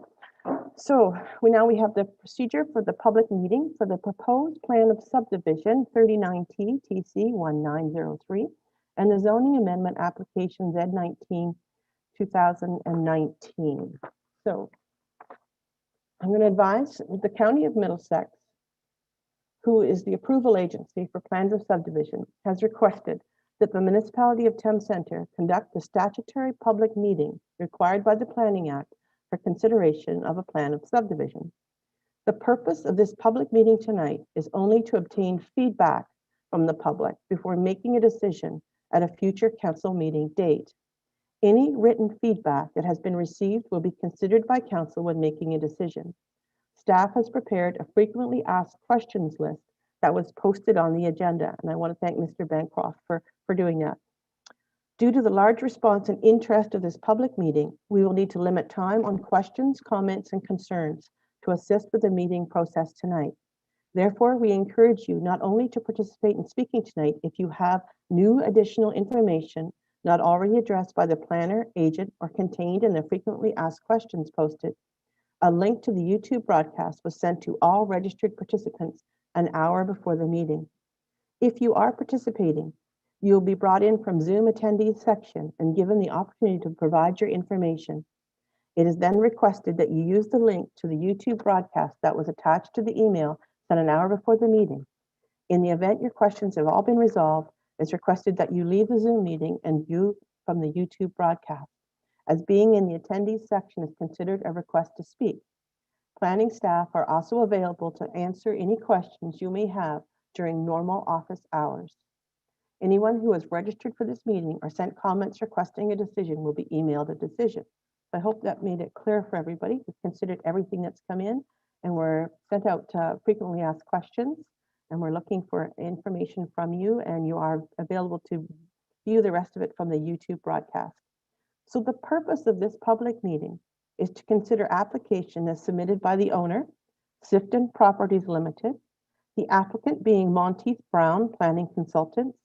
The location is the east side of Dorchester Road and the south of Byron Avenue. And Mr. Bancroft, I believe you're going to provide us with an overview of the application. Yes, thank you, Your Worship, and members of council. So, Mark, can I interject on you? I'm so sorry. Certainly. Yeah, I apologize. I know you like to get into the zone there. I just want to check on Councillor Patterson. He's been having some connectivity issues, and I just want to make sure that he's still there and is able to hear us okay.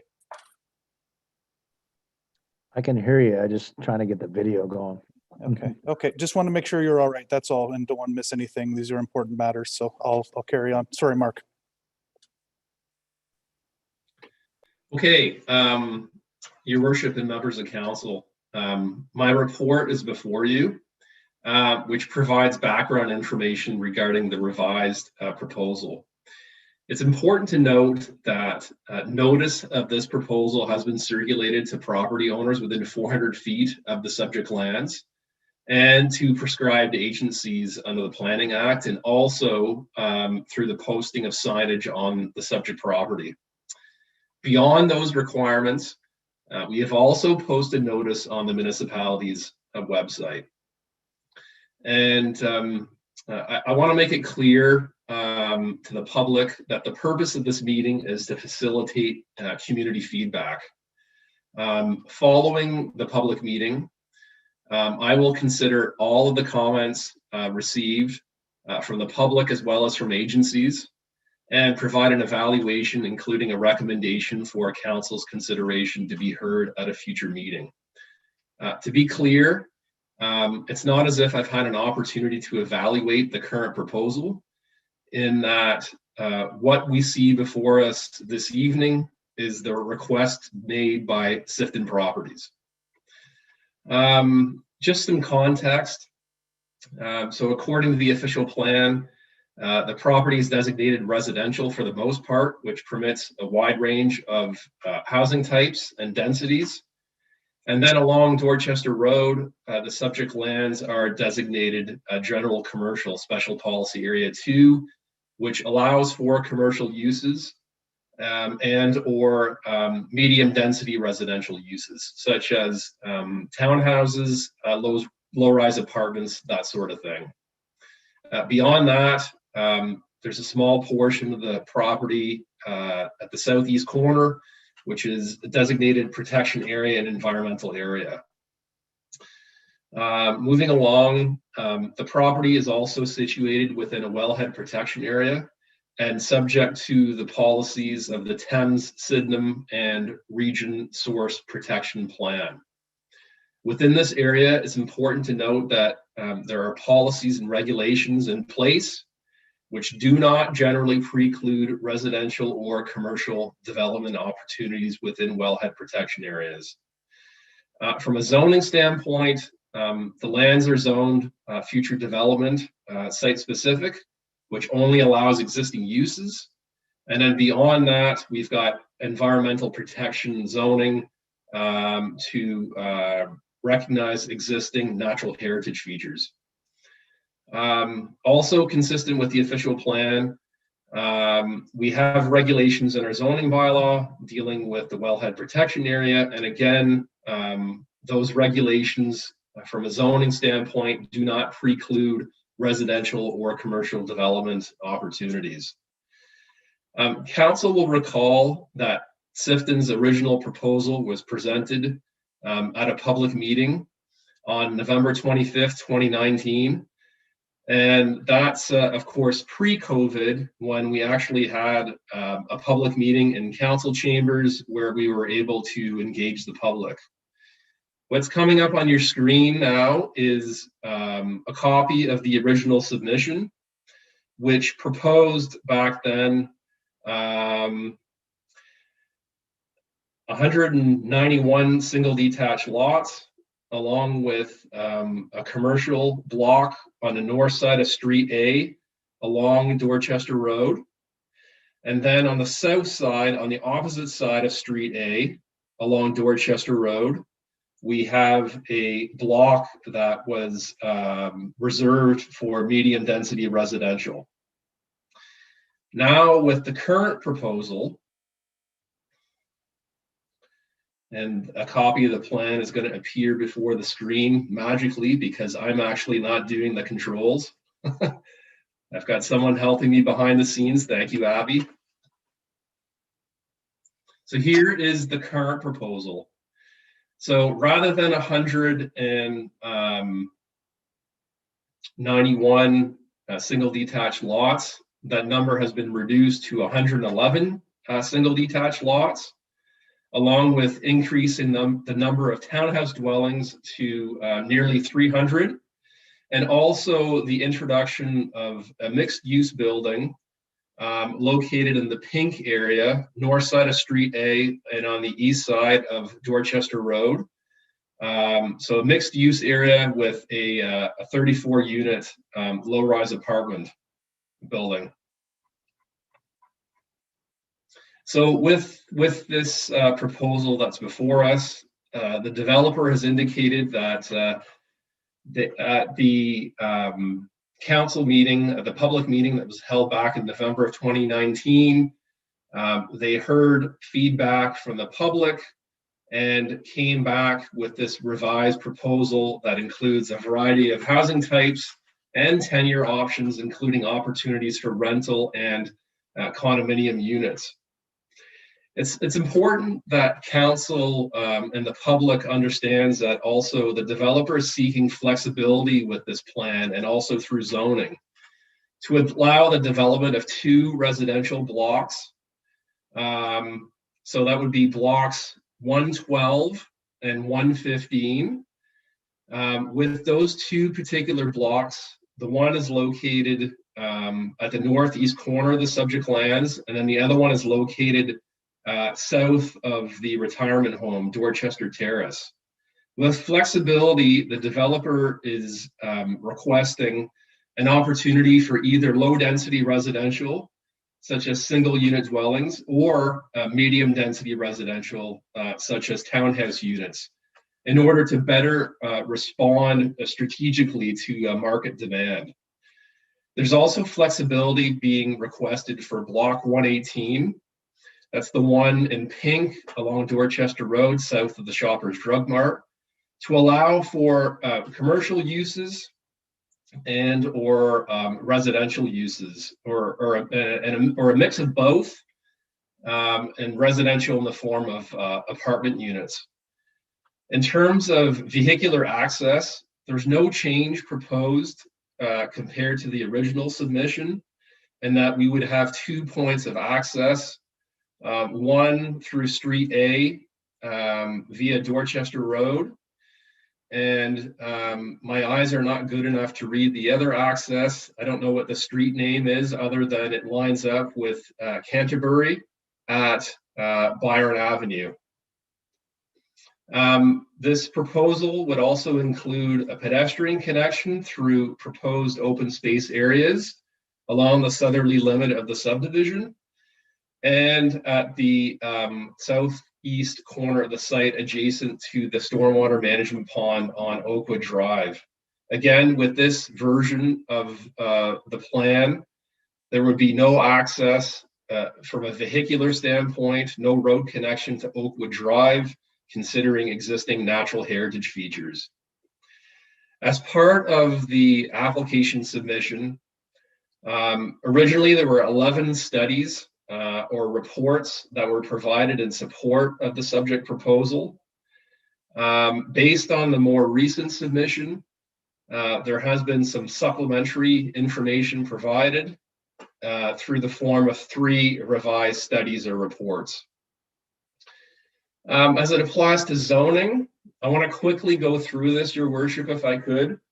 I'm not going to get into the details, but I just want to mention the fact that with lots 1 to 111, so that's the area shown, all the lots shown in yellow, we have a site-specific residential first density in R1 zone proposed. Then for blocks 113, 114, and 116. And Avi, if you could show where those blocks are situated, that's 113. So sort of central to the plan, south of the Canterbury extension. And then we've got block 114, which is south of existing single detached lots that are on the south side of Byron Avenue, west of the Canterbury extension.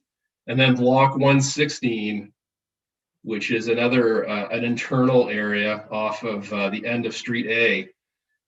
We've got a site-specific residential third density zone proposed, which would allow for primarily townhouse dwellings.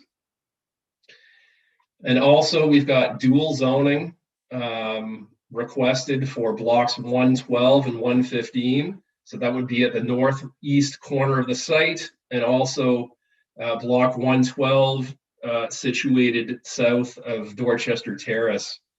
With that dual zoning, it would allow for either or low density residential zoning for single detached lots, or medium density residential, essentially in the form of townhouse dwellings. Moving right along, another site-specific zone for block 117. So that would be the south side of Street A and on the east side of Dorchester Road. And that would be for townhouses, stacked townhouse dwellings in particular. And then opposite that, the area in pink on the north side of Street A on the east side of Dorchester Road. We also have dual zoning in the form of a site-specific general commercial zone in conjunction with a site-specific R3 zone, which would allow for commercial uses, residential uses in the form of apartment units or a mix of both. Based on this schematic provided by the developer's team, conceptually, that pink area shows a 3-story building along Dorchester Road with ground floor commercial uses, with 34 apartment units above. And then on the east part of the block, it shows a restaurant, a bank, and a single-story office building. Again, merely conceptual. Those details would be flushed out once through a subsequent planning process. And then lastly, for other zones that are to remain, for the most part, undeveloped, we've got the open space zone along the southerly limit of the plan, more or less, which includes parkland, along with the stormwater management facilities, those areas that are shown in blue. And then lastly, we've got the environmental protection zone, which is for blocks 127 and 128. So that would function as a natural buffer and to protect existing natural areas identified in the environmental impact study. In terms of agency comments received, Your Worship, the county engineer is requesting the required widening dedication along Dorchester Road, which is County Road 32, measured 18 meters from the center line of the road, along with a 0.3 meter reserve to limit access onto the county road to a single access point being through Street A. Also, a requirement for the developer to provide the construction at Sifton's cost of a left and right turn lanes on the county road at the intersection with Street A, along with a 0.3 meter. Sorry. Not sure what happened there, bit of feedback. The county is also requesting that they have an opportunity to approve the stormwater management plan and grading plans for the development. And lastly, another request from the county engineer that the developer have a noise study conducted to determine the impacts of road noise on the proposed residential development. From memory, I believe that noise study has been undertaken, but I don't think it has been evaluated by the county engineer. Moving right along with agency comments from the French Public Board, School Board, from Viamont Scolaire, they have no comment. From the Drainage Superintendent, no comment. From Hydro One, no comment. From the Chief Building Official for the municipality, he's provided comments. First, from a building standpoint, he notes that no building permit shall be issued, including demolition permits, and no work shall commence until all applicable risk management plans are approved, being applicable law under the Ontario Building Code. Our Chief Building Official also has a dual role in that he's also the municipality's risk management official dealing with source water protection plans. He also mentions that the applicant address all design consideration in accordance with the conceptual stormwater management report and water balance study provided to ensure compliance under all aspects of the source water plan and policies adopted by the municipality. He also notes the applicant shall provide plans and designs of the sanitary and storm servicing for approval prior to any work commencing. And then lastly, he notes the applicant shall also be responsible for obtaining all required risk management plans and environmental compliance approvals from the Ministry of the Environment, Conservation and Parks for sanitary and storm servicing prior to any work being conducted on site. From the municipality's Director of Public Works, he notes that private roadways will need to be redesigned to either loop and have a hammerhead or turnaround for fire and solid waste vehicle access. Your worship, that pertains to some of those internal medium density residential blocks proposed. A subsequent planning approval will be required in dealing with the development of those areas, either through a plan of condominium or through site plan approval. And those details will be examined at a future date. In terms of public comments received, we've received approximately 30 written submissions, most of which are included with the council agenda. Some of the key areas of concern include density of the development in terms of the significant number of housing units, inadequate housing to support seniors, traffic impacts, natural heritage impacts, servicing capacity, impact on schools, compatibility with the surrounding neighborhood, parking, lack of parkland and open space, general fit within the community, and also the effect on the Dorchester well fields, considering this site, again, is located within a wellhead protection area. There were some key areas of support mentioned, such as the variety of housing types and tenure options provided, and also that it would retain young adults as well as empty nesters who wants to stay in Dorchester. It's also important to note, Your Worship, I want to acknowledge the written comments that were provided that are not included with the council agenda.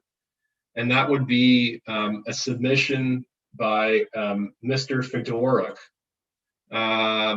that, as I understand it, was provided to council more recently, I believe forwarded this afternoon. So it is my recommendation, Your Worship, that my report be received and that I provide a subsequent report evaluating the subject applications for council's consideration to be heard at a future meeting of council. Thank you.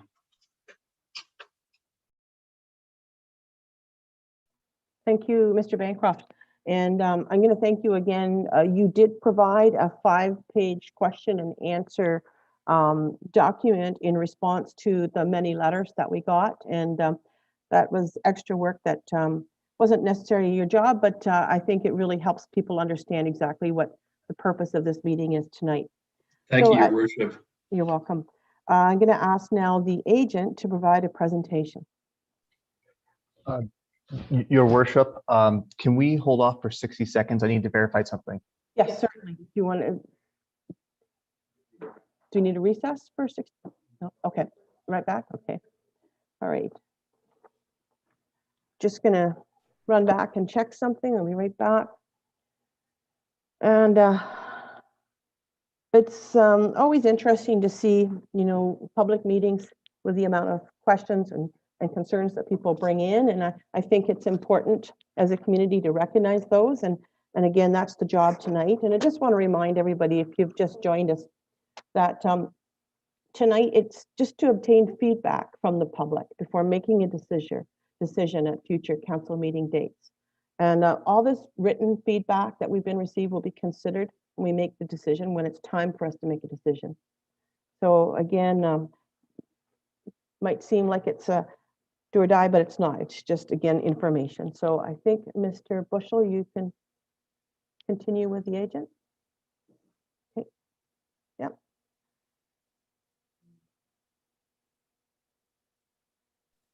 Thank you, Your Worship. In just one moment, I'm bringing in the agents for this application.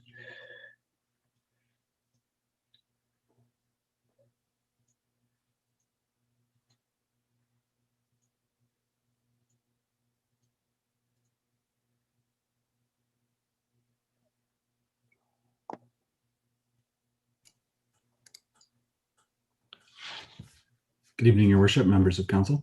Good evening and welcome, Mr. McGuffin and Ms. Shirka. Thank you. Whenever you're ready, you may go ahead. Thank you very much. Is it possible for me to share my presentation? Absolutely.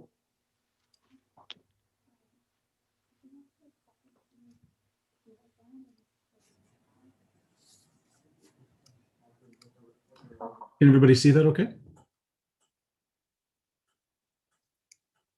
No, it's great. It's good.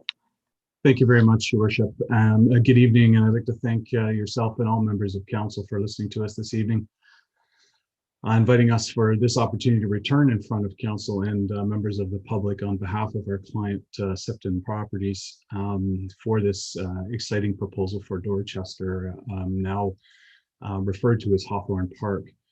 I have joined with me this evening Hannah Shirtliff. She's a planner in our office. She's been assisting on this and has a lot of the technical background in her head. I'm also joined by Maureen Zunti, who's just become available on video. She's a project manager with Sifton Properties and is assisting on this.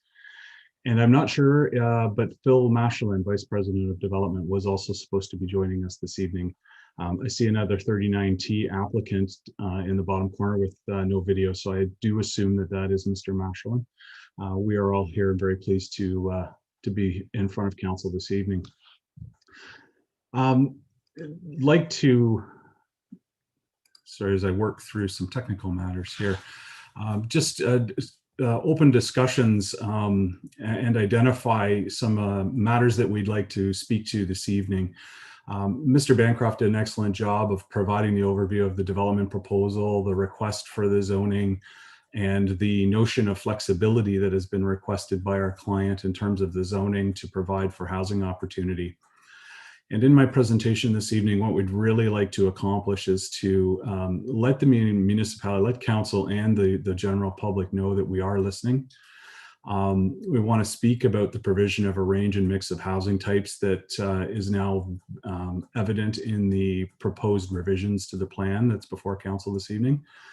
We want to talk about attainable housing forms and providing attainable housing in the community as a result of recent trends, increasingly and rapidly changing housing prices.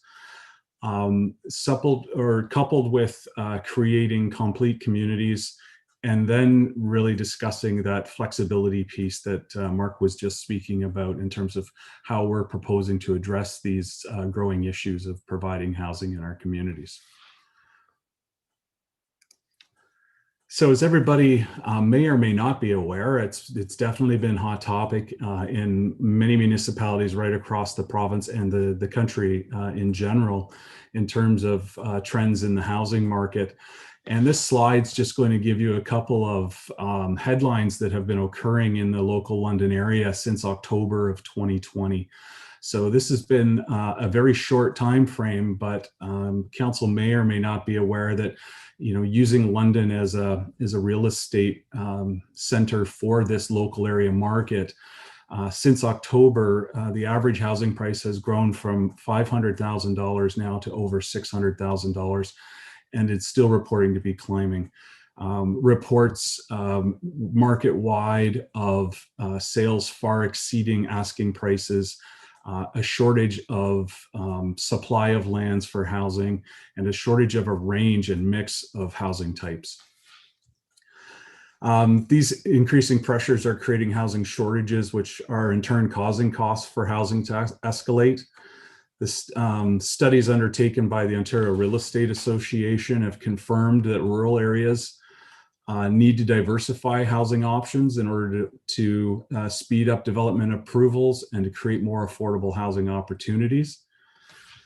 Without a healthy range and mix of housing products and forms, municipalities lose their ability to provide in shifts in demographics. Young entry-level housing and seniors housing or aging adult housing are typically those areas of the housing spectrum that cannot be accommodated when all that is present are escalating single detached homes within traditional plans of subdivision.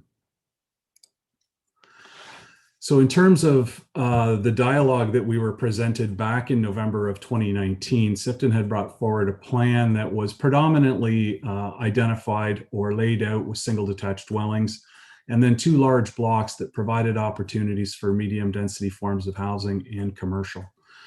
There had been some high level conceptual design undertaken that was shared with the municipal planning staff.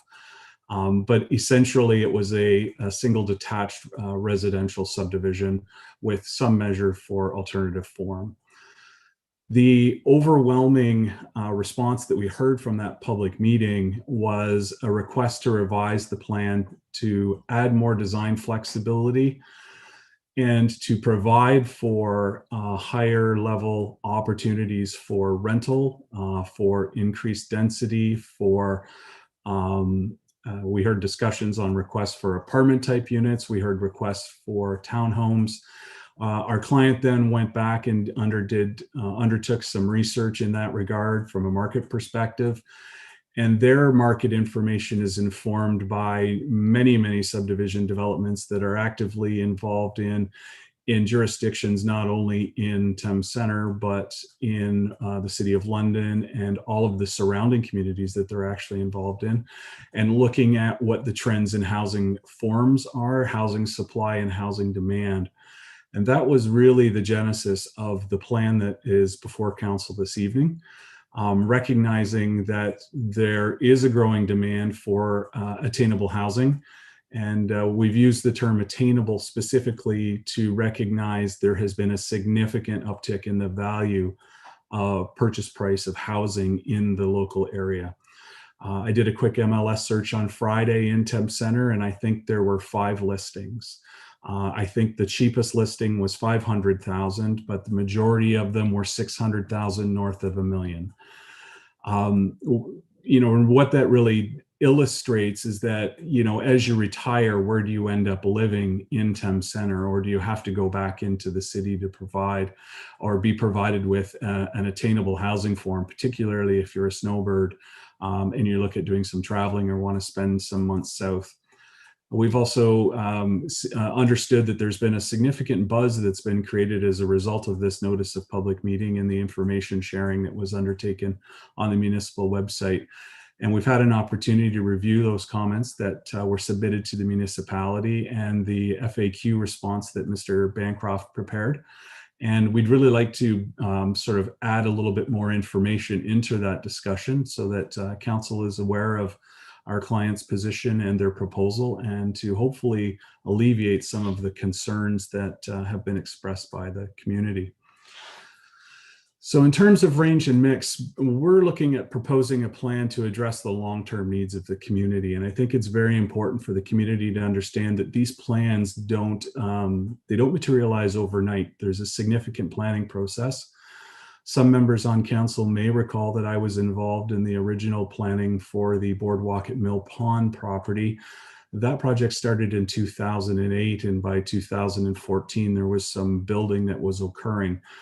That was at the same time we heard a lot of very similar comments in terms of how the land consumption and the number of units were going to transpire. Well, it's been a great number of years through that planning process, and I believe they're into the second phase. And again, I believe there's 9 phases in that development. So these plans aren't coming online instantly, and they're not envisioned to occur overnight. They will take a significant amount of time to build out. And as much as the official plan and the zoning bylaw set out the planning stage for the municipality, this draft plan approval will essentially set out the design stage, which is the next step in that plan. Our research has indicated we've got a significant rise in single person households across Canada. Our demographic shift is placing, we've got an aging demographic, but that aging demographic isn't decreasing the need for housing. Separation, divorce, and death all result in a similar need for housing. So if you've got a divorce, one house now becomes 2. If you've got a couple living together and a deceased spouse, that deceased, the surviving spouse still needs that same unit to survive. The plan that's been brought back includes about 50% single detached dwellings and has been designed to include flexibility, as Mr. Bancroft identified earlier, to also provide opportunities within that framework for areas for townhomes, stacked townhomes, and apartment forms in appropriate locations. So when we're talking about what do these units look like, this is just an overview of 3 samples. Townhomes, it is envisioned that some townhomes will be 1-story and other townhomes will be 2-story, again, driven by market. 1 townhome's typically catering to the older adult community. The stacked or traditional townhomes, as you will, to a younger family community, as well as stacked townhomes being an increasingly popular housing form that has been spreading out around Ontario, and low-rise apartment buildings. And so this is a sample of developments within Sifton's development areas around Ontario that would represent what development may look like. But it's important to understand that none of the development in terms of what it actually looks like is being designed right now or is in front of council for approval. This is just the envisioning of what would be provided for in this development over the long term. Attainable housing is the big topic item, and ways to address attainable housing, thinking beyond single detached dwellings and providing housing for all stages of life, with greater housing affordability provided through an increase in density. Thereby, we're not using as much land, so we're taking land out of the equation of the purchase price. Increasing the supply so that we have more units available to be released into the marketplace. That's a huge issue that's facing communities across the province right now, as well as product choice, going back to that demographic in terms of what do the demographics, what are they looking for? What are our new young families looking for? They're looking for opportunities to get into home ownership. Can they do that in Thames Centre, or do they have to go to London? Aging population, can they find a place to age in place in their own community that they've grown up in? Or after they retire, are taxes too much on their $1 million plus home that they're looking now at having to relocate to another community to retire? The proposal also offers a variety of tenure operations, and as is typical in any of these discussions, a lot of the comments we see talk about condominium versus freehold, and really an understanding that just because a townhome is provided for in a plan, it doesn't mean that it's a condominium, it doesn't mean that it's a rental, or it doesn't mean that it's freehold. It could be any of those things. There are all 3 forms of townhomes that can be provided. You can own it outright in a freehold scenario on a lot. You can rent it from a property management company that would hold the entire block, or you can purchase it as a condominium unit inside a condominium development. There have been opportunities created in this development proposal to accommodate all 3 of those types of forms of housing, to include any opportunities that the market is looking for within this development. Creation of complete communities is another very important opportunity, and the municipality undertook recently, over the past several years, some gateway design programming for Dorchester Road leading into the community. This is a very prominent location on the gateway into Dorchester. There's not a tremendous demand for commercial opportunities at this current time, but there will be an opportunity for increased demand as a result of the increased density of development that's occurring in this sector of Dorchester. This site is in walking distance to schools, significant community parks and facilities, and commercial areas. And the opportunities that are being provided here with the additional mixed use of development and the range in housing provides the opportunity to create a complete community in Dorchester, to take Dorchester off the map as a bedroom community and make it a destination community. And we believe that we have provided for this type of development within the mixed use blocks fronting onto Dorchester Road.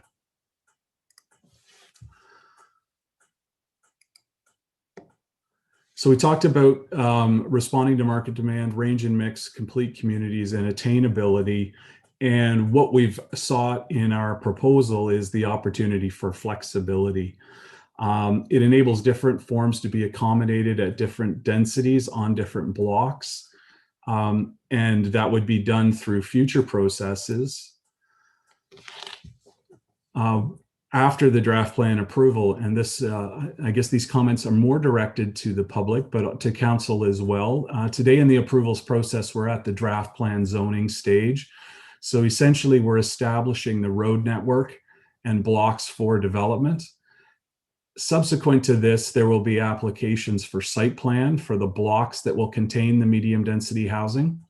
And there will also be part lot control requests for those areas in the plan that will be developed for single detached or townhomes within the various blocks that are in the medium density zoning.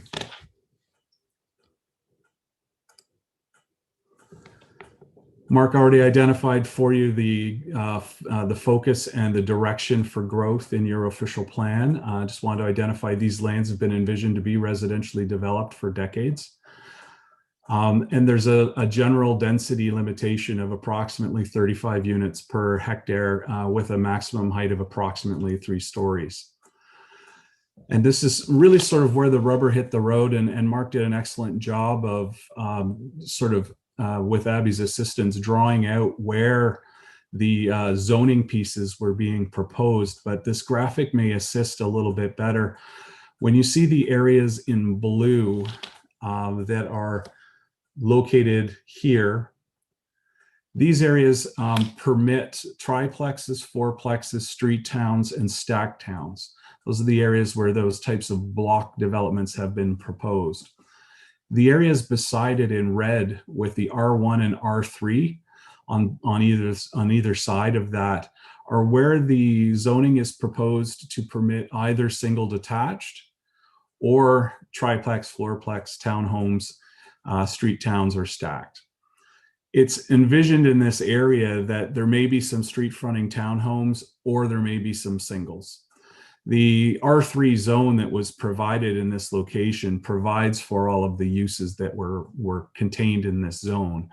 But in these locations, street fronting towns were identified as the alternative to single detached dwelling.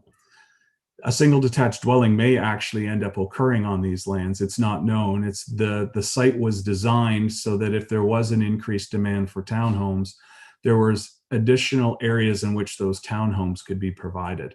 And they could be provided in different tenure forms than in condo or rental. This would allow for freehold street towns to be created as well. It may also allow for other types of uses and groupings of dwellings. The R1 zone in the yellow is the zone that everyone would be most familiar with. That's the typical low density single detached dwelling zone. And then Mark's identified the 2 different zones proposed along Dorchester Road which would allow for the north block either to be developed commercially or residentially, and the south block to be developed with higher density of development. These blocks are both consistent with your existing official plan designation, which allows for both commercial and residential to occur in these locations. The only difference from the previous application is that the northerly block was originally just to be commercial, and is now both commercial and medium density residential to provide for an opportunity of a mixed use block with a potential apartment building. So the unit counts, as Mark identified, 108 single detached dwellings, 245 street townhomes, and 70 apartment units.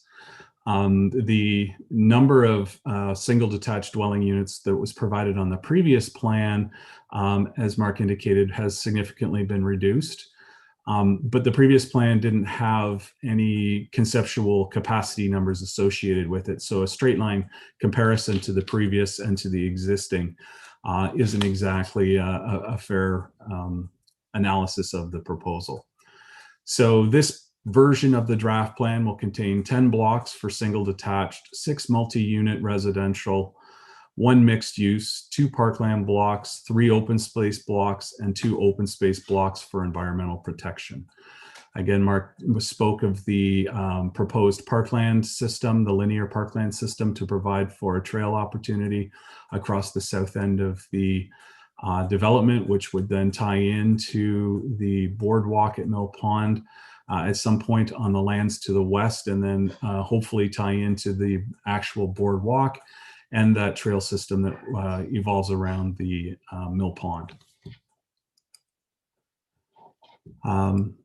I'd like to thank you for the opportunity to make this presentation, and I look forward to an opportunity to respond to any questions that council may have, or any questions arising from input from the public that council may ask. All right. Thank you, Mr. McGuffin. Again, it's quite interesting to see all the different proposals, and it's something that it's brought a lot of discussion forward, as you have acknowledged. I'm not really sure. I had a question on the chat here, and I'm feeling a little uncomfortable with it because I'm not really sure if it's a planning question or not. So I would give you the option to answer it or not answering if you don't feel it's a planning question. And that would be, it says here, please give us an estimated price of your attainable housing means. So again, as I said, that's not something that I would have considered a planning question, but if you feel it's in your realm, please answer it. You're absolutely correct, Your Worship. I'm not in a position to be able to respond to that question. It isn't planning related, it's real estate related.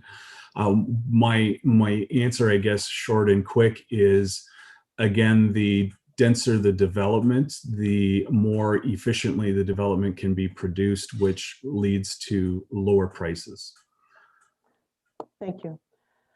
All right, so now we're going to move on to, I'm going to ask any person in attendance wishing to make any new questions, or is there anything additional that you wanted to add, Jay? Sorry, I shouldn't have cut you off so much.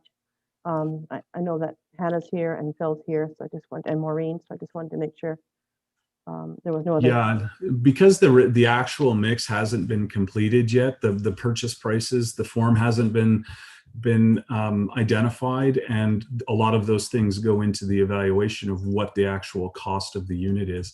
I wanted to be clear, though, we've coined the term attainable housing because what we're doing is we're responding to this rapid growth in the valuation. And this is not an application for social affordable housing or to provide lesser quality housing. This is providing housing that is consistent with the community, consistent with the neighboring areas in terms of fit and finish, what's being provided in those opportunities. The ability for creating attainability is to utilize less land, to be able to maximize on the extension of services to a smaller distribution of area, all of the efficiencies that are driven by smart growth and the notion of build in and build up and infill and intensification, as we are charged with by the province as planners. Thank you. All right, so now I'm going to ask any person in attendance wishing to ask any new questions or comments regarding the application. And the persons, I'm going to ask you to state your name for the minutes. And I'm going to rely on Mr. Bushell to bring people forward.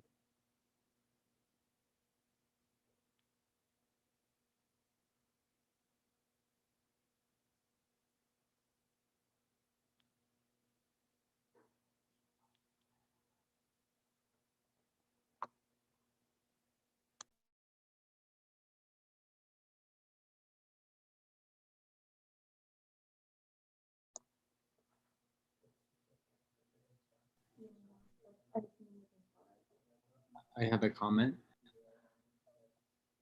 Okay, and state your name for the minutes, please. Hi, this is Christopher Morello. I do have some slides to share. Okay, and go ahead. Give me a moment. All good to go? Yep. Thank you, Your Worship. Thank you, Counselor. Thank you, Jay, for this informative session. I agree with Jay that there's a golden opportunity, and I think we all want to make Dorchester more of a destination in different ways. And I come with two requests for the proposal. One is around walkability, and the second is around green space. I think we all know, Dorchester might not be known as the most walkable town. According to the walking index, we have a score of 20, which means that it's almost all errands require a car. Ingersoll nearby and some other communities have a higher score. And we do know that higher walkability is associated with higher land value. This is obviously US data, but you can make your own inference. A car-dependent suburban versus a somewhat walkable suburban has a 25% difference in real estate value over years. And as Jay was saying, with the way things are going, I'm sure there'll be even a higher spread. So my first request is a walkability enhancement. There's a beautiful trail that the community will be connecting to. My proposal, I'm hoping, is at a minimum cost to developer and would be feasible. And I would hope that it would increase not only the commercial value by having more residents be able to go there, but also just the quality of life for people in the Dorchester Terrace, the Mill Pond subdivision, and the surrounding areas. And this is one of the bunnies that can be met on this path. Looking at this plan, the walking trail ends right here. If you were a resident in the Dorchester Terrace, which is also a Sifton subdivision, a lot of these folks would need to walk kind of 10 minutes out of way on a busy road to access this trail. Additionally, if you live in one of the subdivisions and you wanted to pick up your prescription at Shoppers, or you want to take a nice little stroll to one of the lovely restaurants in town, there'd be this awkward section here where you have to walk through a parking lot. My proposal is to extend the walking trail. I know there's a sewage drainage space here, and it is a ditch, but if we look at neighboring municipalities like in Halton, they've turned a lot of sewage trails into beautiful walking paths. And given this land over here is within the municipality, maybe it's something that we could do together. Just for some context, this is the existing trail that is behind all the subdivisions.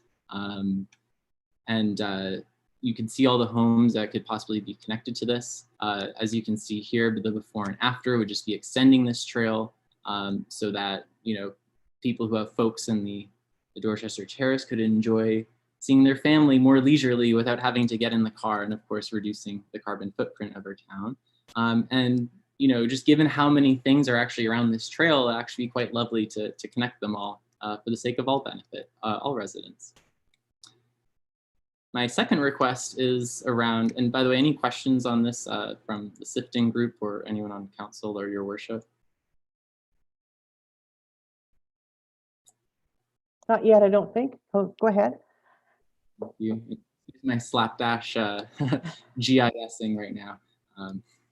My second request is some kind of actions to offset the development on top of the water well.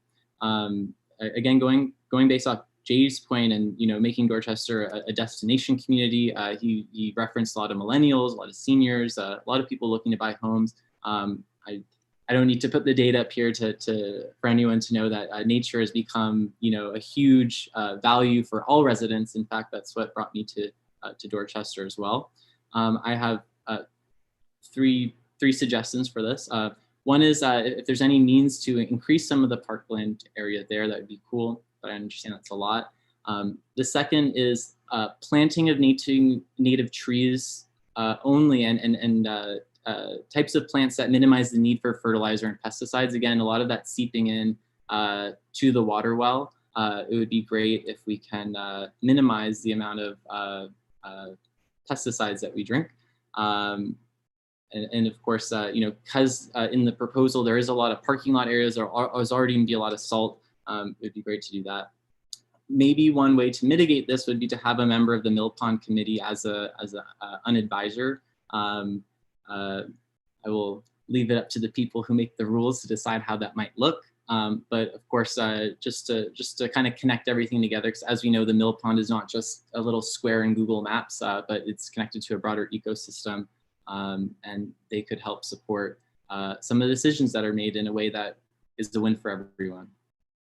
That is all my comments. Thank you. Okay, and thank you for taking the time to bring that presentation forward. I know that in the frequently asked questions, Mr. Bancroft has addressed a lot of the questions regarding water. So those are listed for everyone to see at that point. I don't know if that you want to make, Mr. Bancroft. If not, then we'll move on to the next person.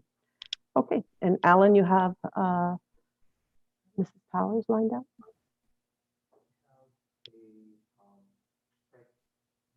Okay. We have Mr. Michaels coming forward.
Hello. Good evening, Mr. Michaels. Thanks for joining us tonight. Thank you. Whenever you're ready, you may go ahead. I have a few questions. I was wondering which one of these blocks of medium density housing is going to be rentals and which ones are going to be for purchase?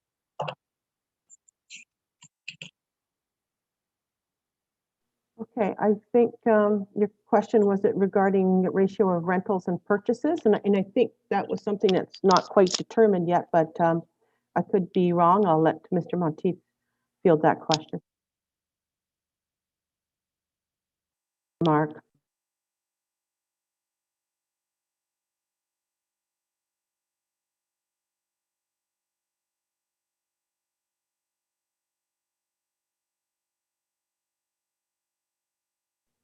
Mark, is that something that you can answer? I don't see Jay on here. Sorry, Your Worship. I didn't realize that you were directing that question to me. As indicated by the developer, they haven't determined those details yet in terms of specific location, in terms of where rental housing or where condo units would be provided. I was hoping that Mr. McGuffin could provide some elaboration. Oh, there's Mr. McGuffin. I was rapidly typing away in the Q&A portion in response. Thank you, Your Worship.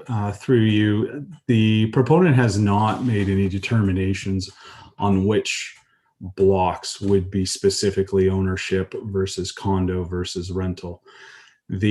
As I mentioned previously, the screens on the screen where I showed you the colored boxes, the two areas that were proposed to be either single detached or street fronting towns, those would arguably be envisioned to be freehold.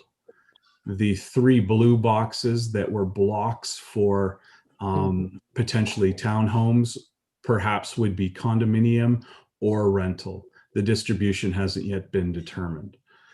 And the two blocks out at Dorchester Road, again, has not been determined. Whether or not it's an apartment, stacked townhomes, regular townhomes, a condominium, a rental building, that information just is not at this stage of the process.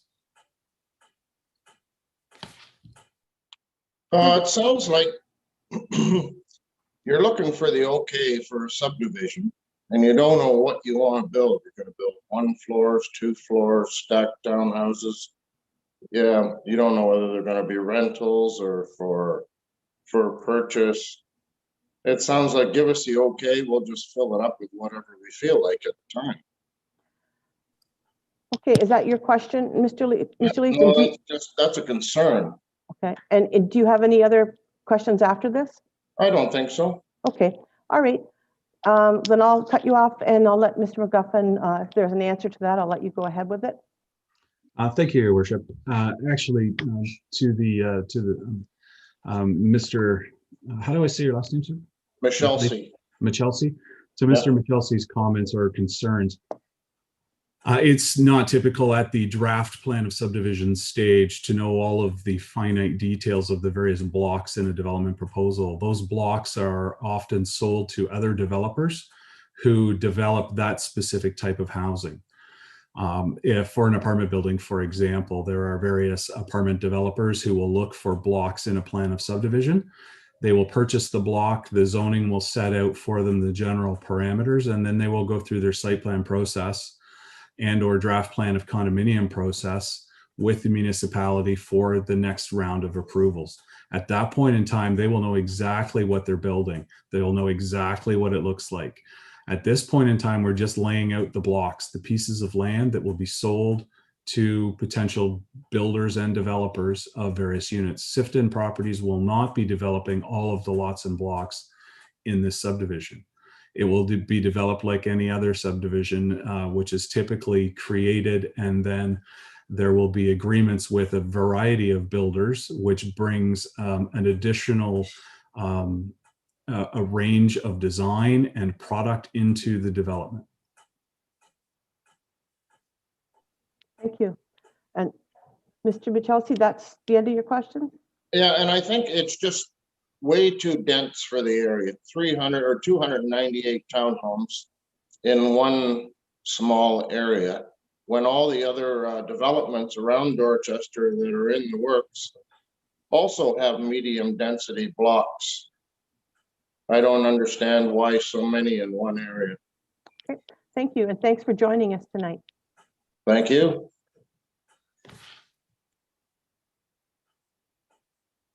Did you wish me to respond to that, Madam Mayor? Yeah, go ahead, Jay. Okay. Again, the density is essentially what was prepared was a worst case scenario. As identified, the density is unknown because the part lot control process has not been undertaken. The specific design and mixture of units is not known. That will come at a future meeting of council, either through part lot control or through site plan and condominium application. Okay, thank you. And I think Mr. Bushell is getting somebody else to join us.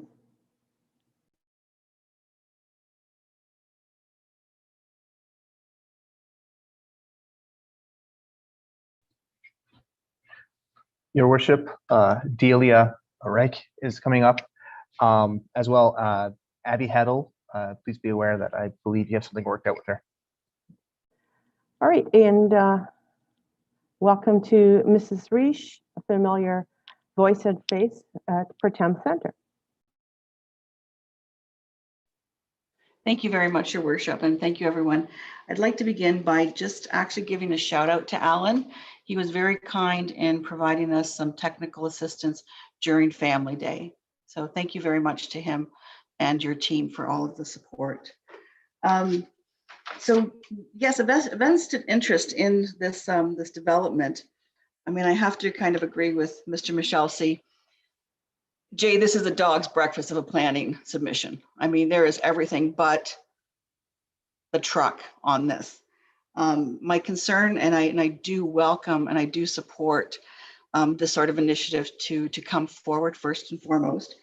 But the parking, for example, the concentration of towns and the stacked and the back-to-backs, there's no room for more than one vehicle in a driveway. And you'll see from your other developments in the city that the length of a vehicle between a parked green space and the driveway to the next residence is virtually inches.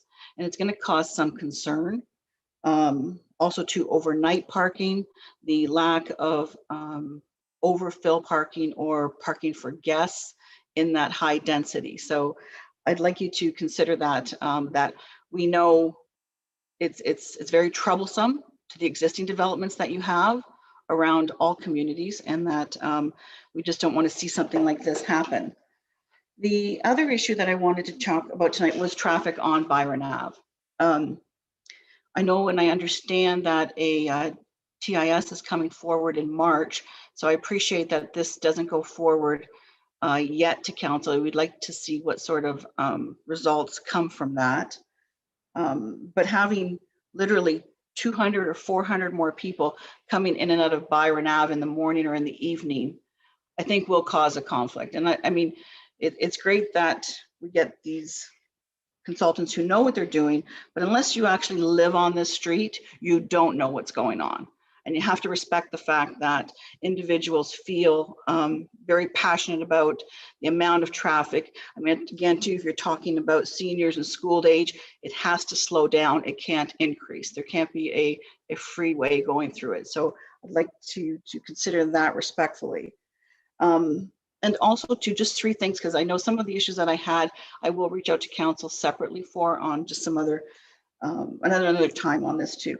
But that this format is, it's going very well, and congratulations council and staff for pulling this off. I know how difficult it is to get everyone heard, but would there be an opportunity even before it goes to county council for you to host a information session, that then there could be more people in attendance with more, you know, more of the questions that we want to ask you that might be not so affiliated to the role of council and the zoning application itself, but how it will impact our community.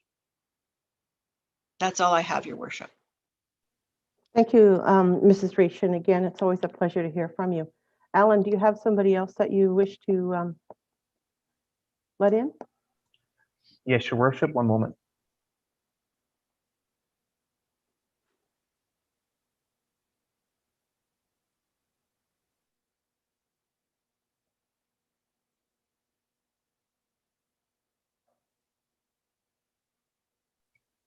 Your Worship, I'm bringing over Danielle Gendron.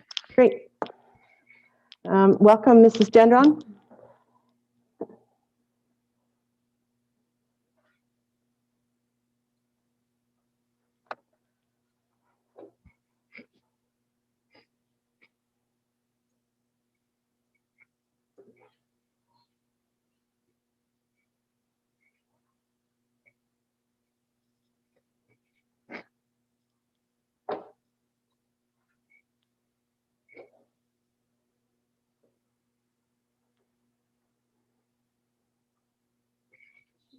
Here she comes. There we go. Good evening. I'd like to pass at this point. Mr. Michelsi addressed all my concerns at this point, so I'd like to pass on to the next participant. Thank you. And we're relying on you to keep the dog park being well used. Sorry. Okay, and anybody else, Alan?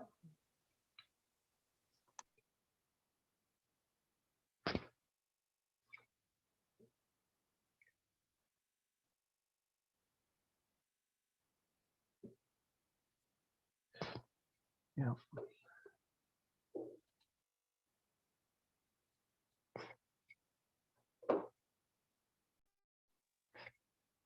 Your worship, we're bringing over Lindsay McMillan, but there's a possibility it could be Gary McMillan.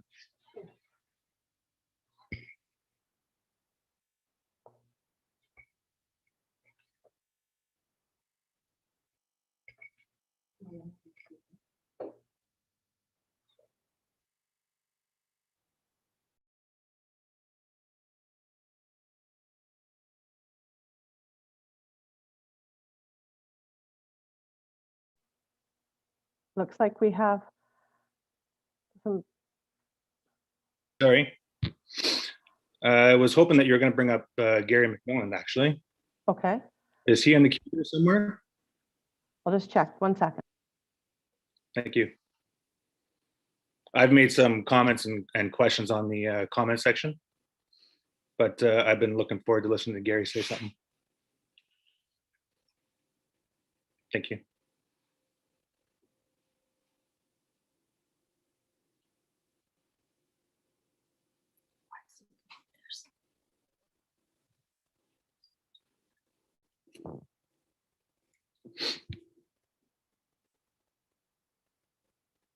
I wonder if you got disconnected.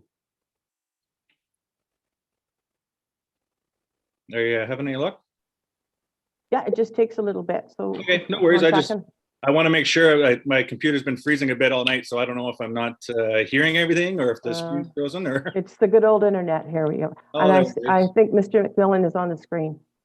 Am I on the screen? Yes, sir. There we go. How's that? Can you hear me okay? I want to start by saying that I was in agreement with the original proposal.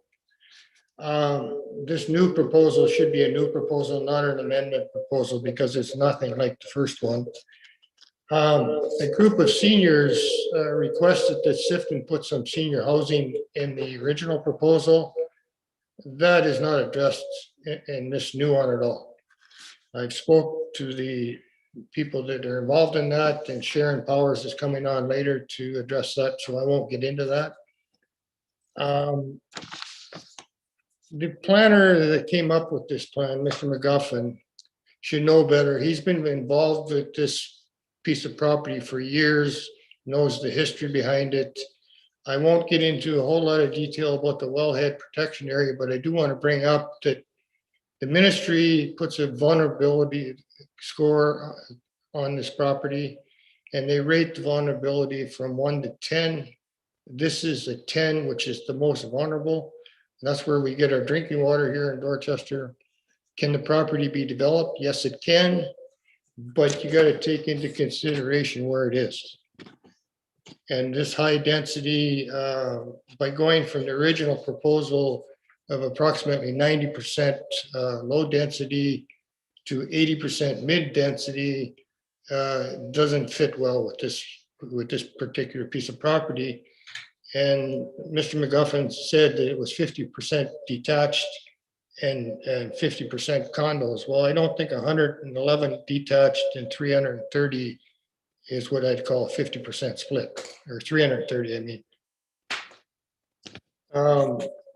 This issue alone should be enough to stop this proposal. But the one thing a couple of other things I want to bring up, and I'll try and be brief. The official plan states council shall ensure. It says shall ensure. It doesn't say maybe or might or if or whatever. It just says council shall ensure that the proposed development is compatible with existing surrounding development in terms of site coverage, housing size and character, lot size, and building setback. This proposal doesn't meet any of that criteria. And the official plan also goes on in several other areas. Residential policy 4.3.3. The following items will be considered when reviewing the appropriateness of applications to amend the comprehensive intensity of the proposed use zoning bylaw to allow medium density residential uses in an area designated residential. And it goes on to say general compatibility with existing uses in close proximity to the proposed development. The proposal will be analyzed to determine if it will alter the character of existing development using existing land uses within 120 meters of the subject property as a guide to the nature of existing development characteristics. The plan also states the policy of this plan is to be granted only to those plans which comply with the policy of these plans. And if planning impact analysis hasn't been done yet, but if it was done, it would also bring up the compatibility with the surrounding neighborhood. So none of that happens here. And if you look at the zoning that they're requesting in all the blocks except for the R1 areas, they can put in apartment buildings, street townhouses, stacked townhouses, triplexes, fourplexes. So if council were to grant the zoning to them, and as you said, they have no plans for any specific block, they can do whatever the hell they want. So I don't think that zoning is the right zoning for this piece of property. And the other thing, they're going for smaller lots. As you're all aware, I built these houses, I developed this property along Byron Avenue and the south side of Byron Avenue that backs onto this property. I had to obey the rules of the zoning. I had to have 50-meter frontages, which is approximately 50 feet. With 7,500 square feet of total area for the lot minimum, with 35% coverage. The boardwalk, they had the same frontage, but they decreased the size of the lots from 7,500 to 5,400 with 35% coverage. Well, they couldn't get a building permit for their houses because 35% coverage wasn't enough. So they had to go up to 50%. This new proposal by Sifton is basically going smaller lots yet again with 50% coverage. So you're going to have no yards left because these houses I built aren't that big, but I couldn't build any one of them on any one of your lots. 39-foot frontage or 24-foot frontage just doesn't cut it. I thought that Sifton was being a real good corporate citizen with the initial plan they came up with. I can't say that on this one. Thank you. Thank you for your comments, Mr. McMillan. Your worship, I apologize for interrupting. You're going to have to do, you have to waive curfew here. So you're running on the 3-hour timeline. So I need a motion to carry forth. Councillor Heeman, you're making a motion? Okay, seconded by Deputy Mayor Elliott. All in favor? Okay, and Sorry, just a question. We adding an hour, Mayor Warwick? we have to have permission to go over the time that we have. So, And how much more time are you? at Sure. this point in time, it's unknown. There's no procedure to say how long?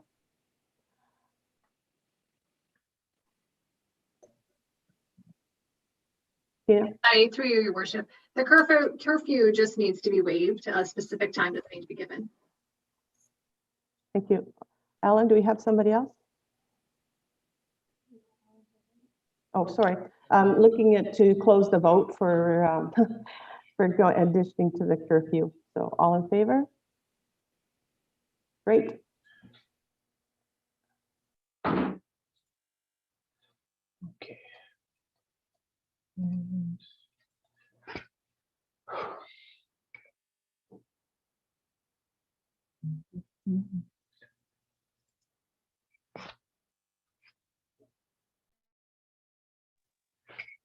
Your worship, Fred and Lorna Dawson are coming in.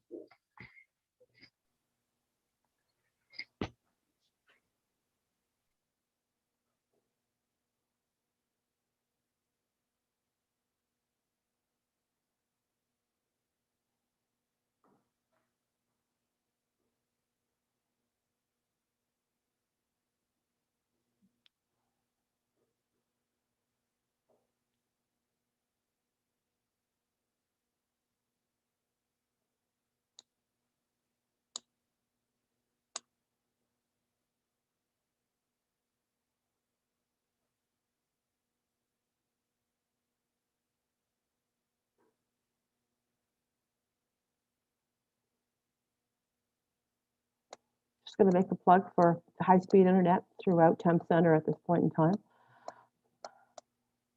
Looking forward to getting it.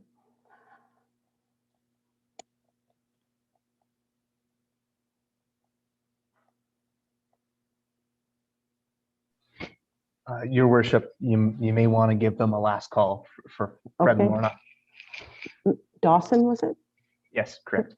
Mr. and Mrs. Dawson, are you available to speak?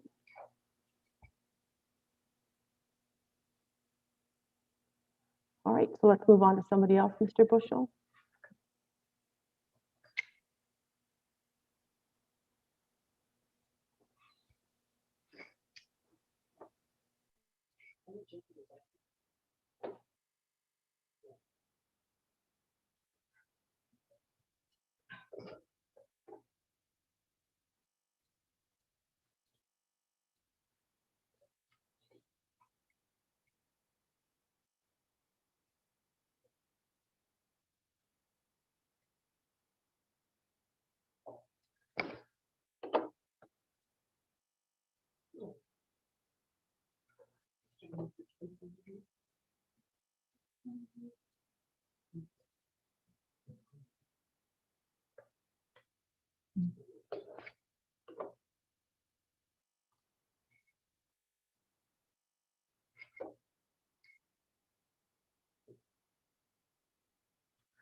There's one.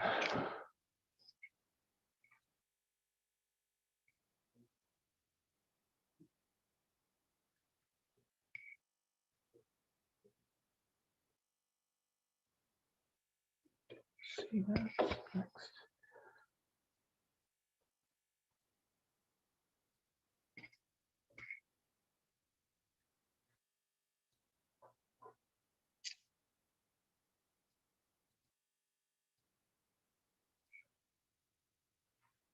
I apologize for the delay there, Your Worship. Sharon Powers is coming in. Hello. Welcome, Mrs. Powers. Oh, thank you so much. Thank you for having me. Is your video going to be on, or is it just going to be audio? I'm hoping it is. Every now and then people just Okay, pop here we up, go. so there we Here we go. go. There we go. Okay, we got it. You got All your loud right. and clear. Okay. All right. Well, I've eliminated some of the things because I don't want to duplicate, but I do thank you for allowing me to take this time because I'm supporting some different constituents throughout the Dorchester area. And I'm here to represent a really large group of residents who've been petitioning for several years now for the development of a current senior living situation. We've raised our families here and we're ready to sell our homes, but we've got nowhere to go in Dorchester. And sadly, the 34 unit apartment building with the retail store on the ground level proposed by Sifton has really missed the mark for us anyway. And our hope is that through this meeting, council and Sifton will fully understand our request. And by working together, we can realize not just a building, but a lifestyle for the Dorchester aging population. Some would say we're empty nesters, but I think some of us have even gotten past that point. But there currently are at least 50 couples waiting for an apartment building with a secure entrance, a gym, a library, a common room, and maybe something more. And the exterior would include perhaps a covered parking area, some green space for barbecue and entertaining. In our opinion, block 117 would be better because it would be closer to the green space that already exists. So our vision is a community supported by these amenities to nurture friendship and socialization. So it will be a completely different lifestyle for us so that we can stay together and enjoy our community. And that's really about all I have to say, is that when you're looking at zoning this property, that you think about all the different people that need a place to move into. There's a huge waiting list and there's nowhere to go for us. I have the building full with a waiting list, which indicates that there's an urgent need for even more housing options for seniors. And secondly, time's a wasting for us. And if this actually goes through, we propose that the apartment building is built first in the planning. So that's about all I have to say. I'm just really, excited to be able to work hopefully with Sifton and Council to have some input about what gets built for us. Okay, and Mrs. Powers, I just want to say thank you. You're a really good example of citizen involvement. You have been there from the very first meeting and you have talked to different people and gotten information for us. So I just want to congratulate you because I think that's really what being involved in the community is all about. Thank you. And thank you for the personal phone call that we enjoyed together. And I also like to thank Phil from Sifton. I've been able to communicate back and forth with him through email, and he's been very great at coming right back to me for information. So I felt like I was educated along the way and supported as well. So I really hope that we can come to some kind of a situation that suits us all. Thank you. Thank you, Mrs. Powers. It's always nice talking to you. Thank you. And Mr. Bushell, have you got somebody else you'd like to bring forward? Your worship, Jeff and Chris McKay.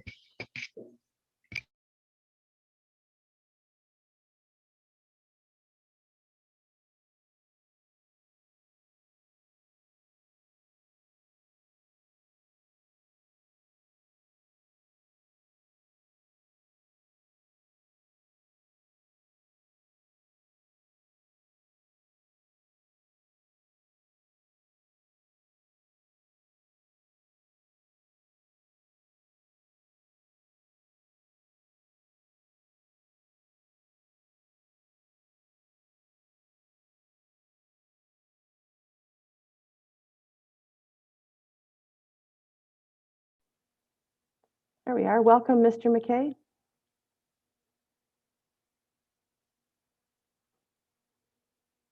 Just might want to unmute yourself when you're ready to start. I have my technical advisor here with me. It's always good to have one. We have one too.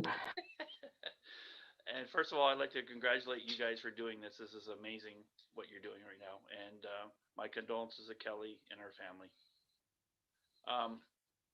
A lot of my questions have been answered tonight with Mr. Michelle C.,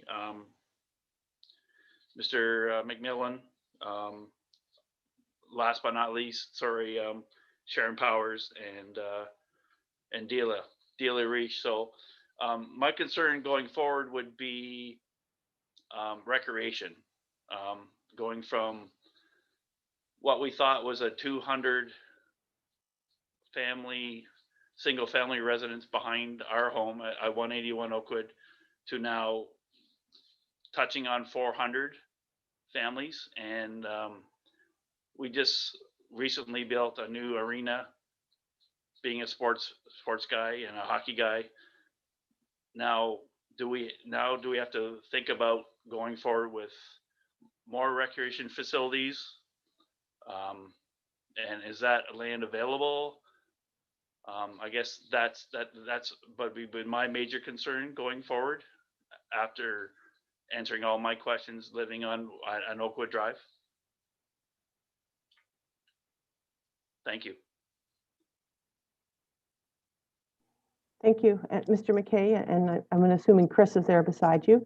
And it's not easy to have a public meeting this way, but it has been working for us for the last year. I know there's a few delays here and there, but I know Mr. Bushell is doing his very best to get everybody here. And I think, again, I want to commend all the people that wrote in and brought their opinions forward. I think it's a very important part of our process. So thank you for joining us. Thank you. Okay. Mr. Bushell, somebody else?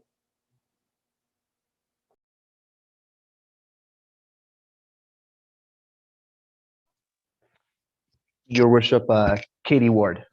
Okay.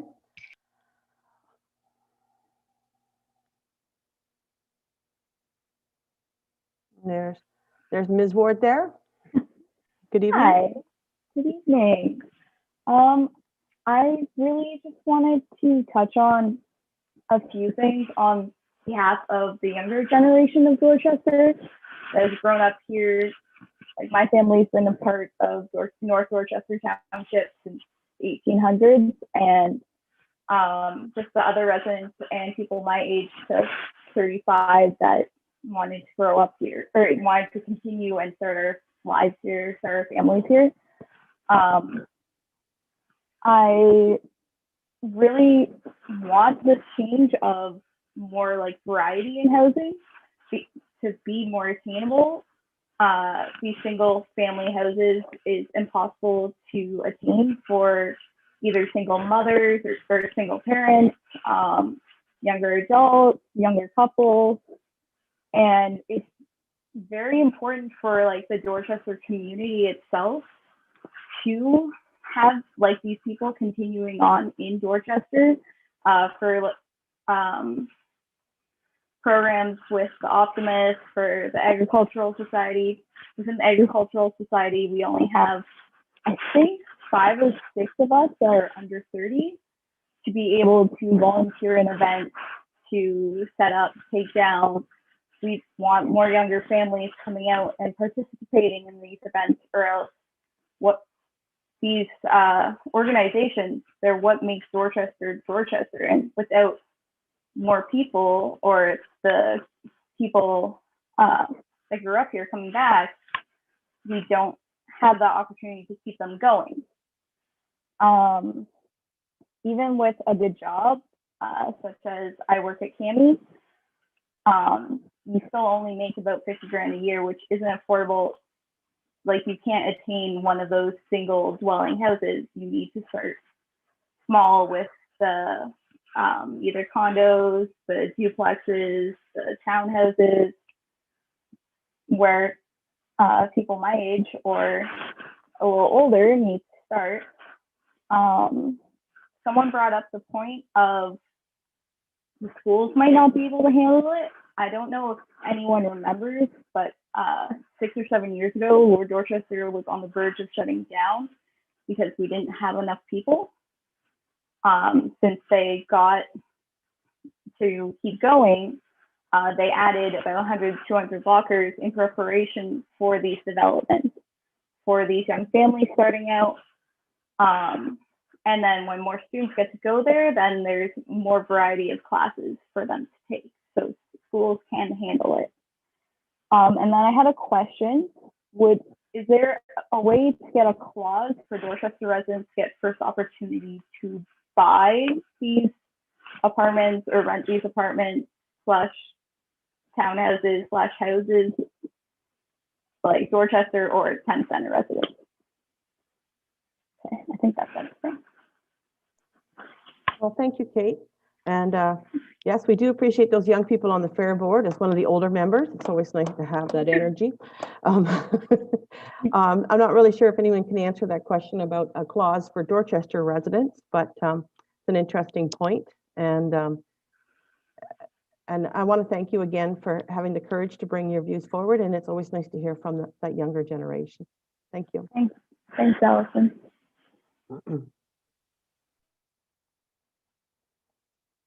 Mr. Bushel, somebody else on the queue? Your worship, Doug Crockett's coming in.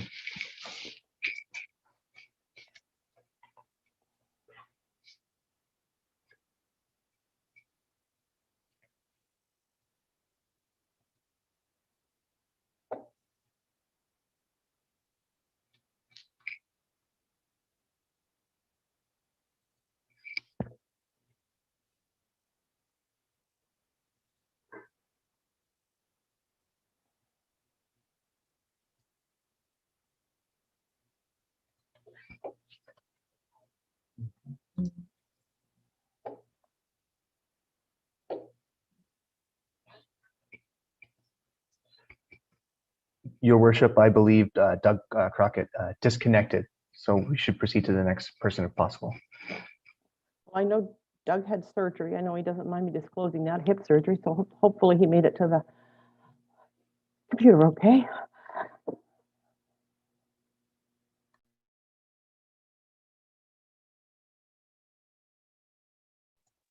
Your worship, Charlene Ross is coming in.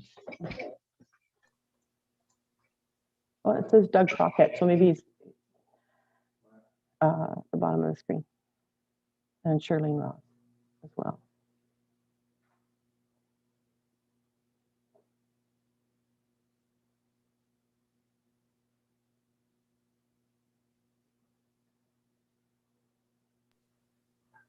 Your worship, if it's okay with you, we'll just keep Charlene on mute while Doug participates. Perfect. Yep.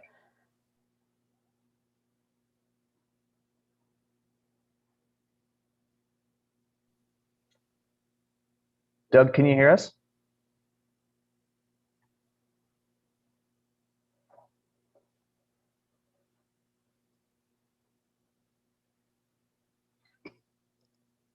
I heard a noise.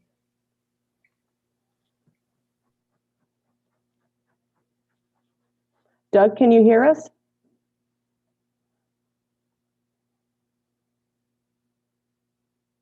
Oh, I see a face.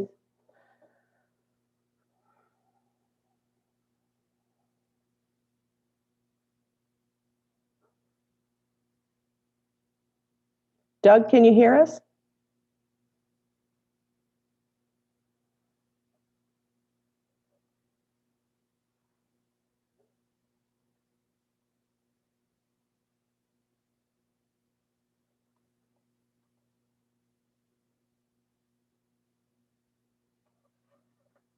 My God.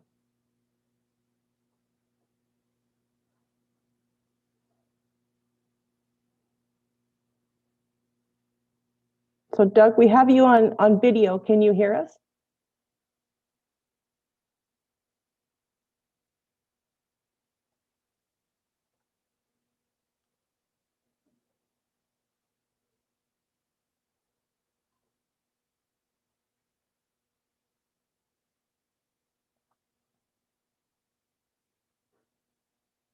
Oh, he muted himself.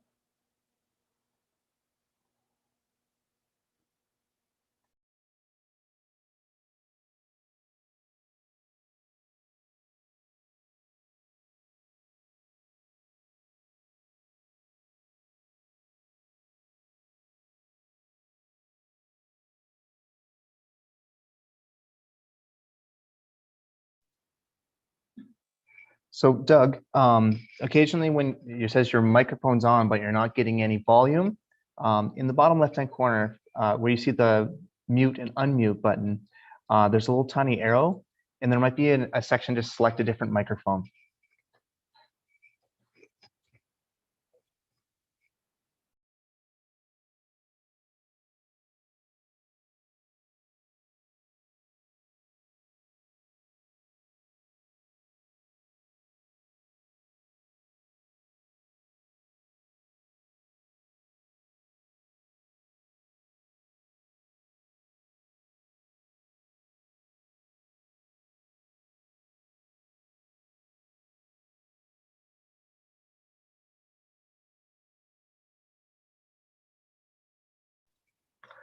Okay, Doug, so you're experiencing some technical difficulties at the moment. So what I'm going to do is I'm going to move you back to the attendees section, and I'll let some other people participate and then see if we can bring you back in.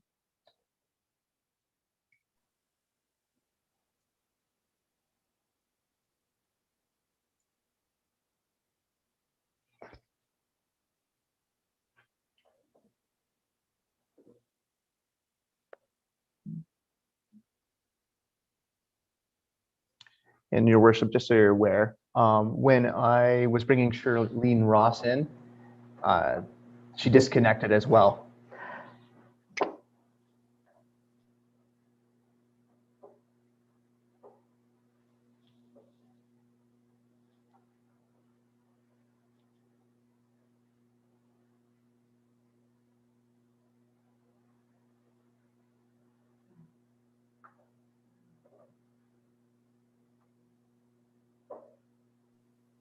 Your worship, I'm bringing in Darren DeVries. Great.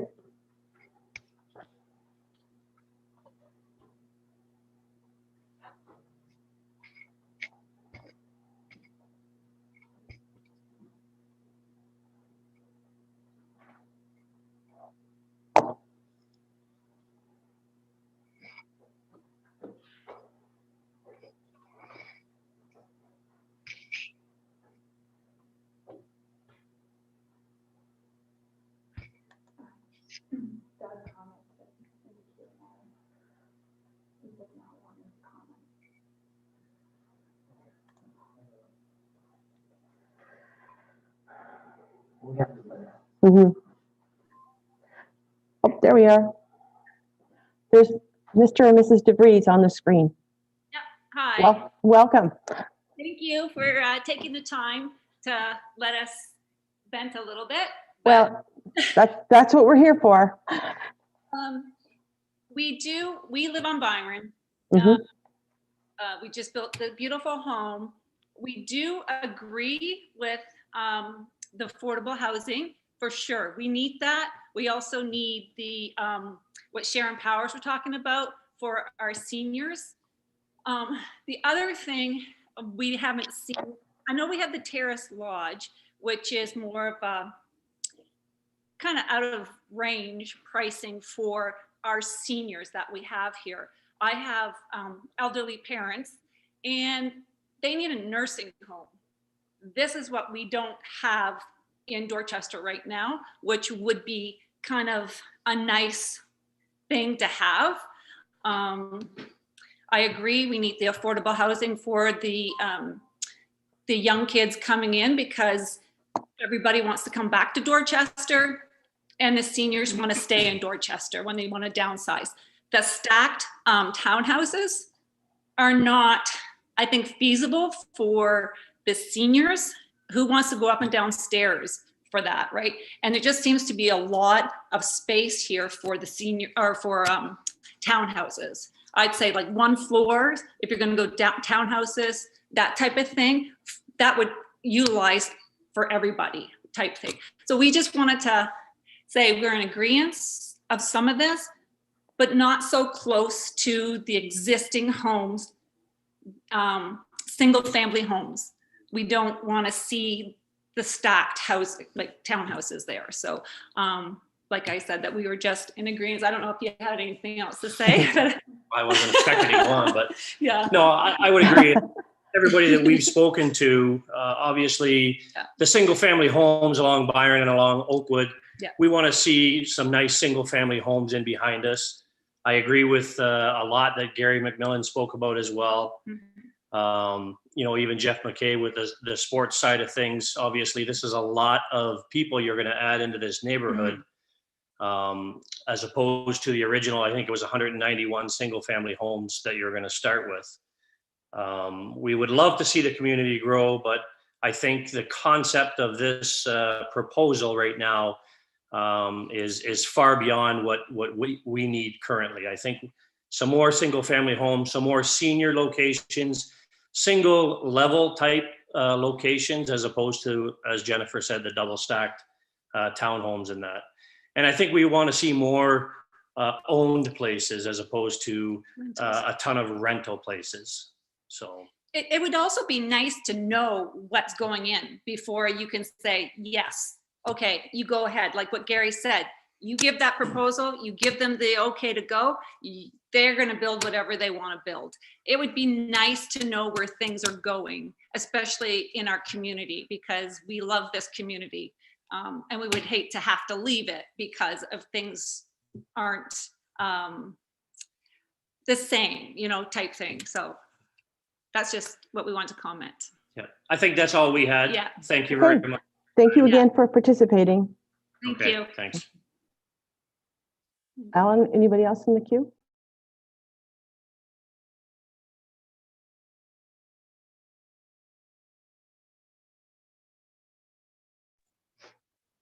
Your worship, Sharon McMillan.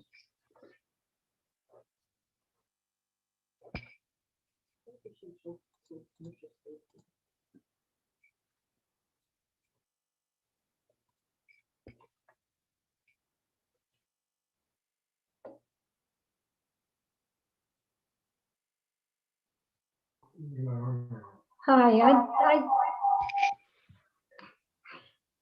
I think I have an issue on getting messages here. I think that what I would like to address is just some of the things that Darren and Jennifer and a few other people have mentioned.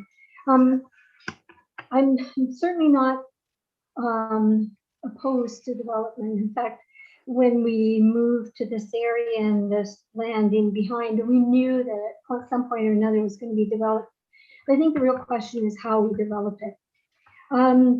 The residents along Byron Avenue and Oakwood Drive, sort of in that right angle.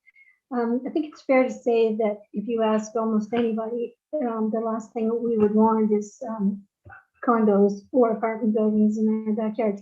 And I'm trying to stay away from NIMBYism, but I am looking at the whole concept that Sifton's proposed. You know, I note in your presentation that you're listening, so I certainly hope that you really are listening to the people of Dorchester.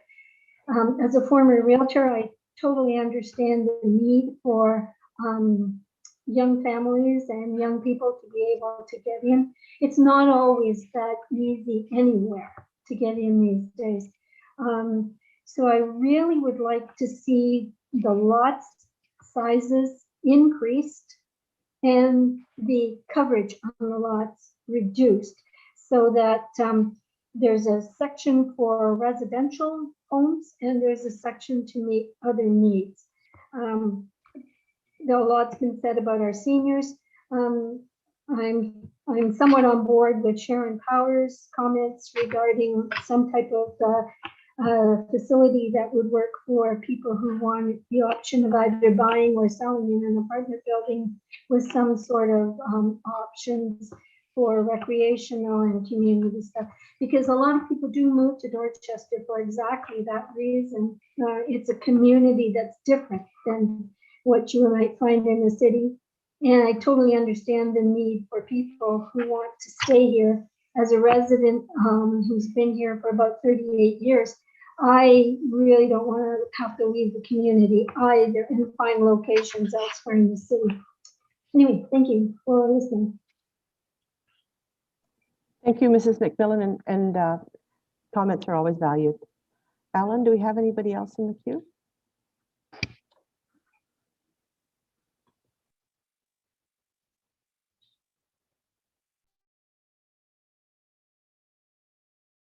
Okay. And I just want to confirm that Mr. Crockett has decided not to continue on. Yep, okay. And we have Mrs. Blackburn on the screen.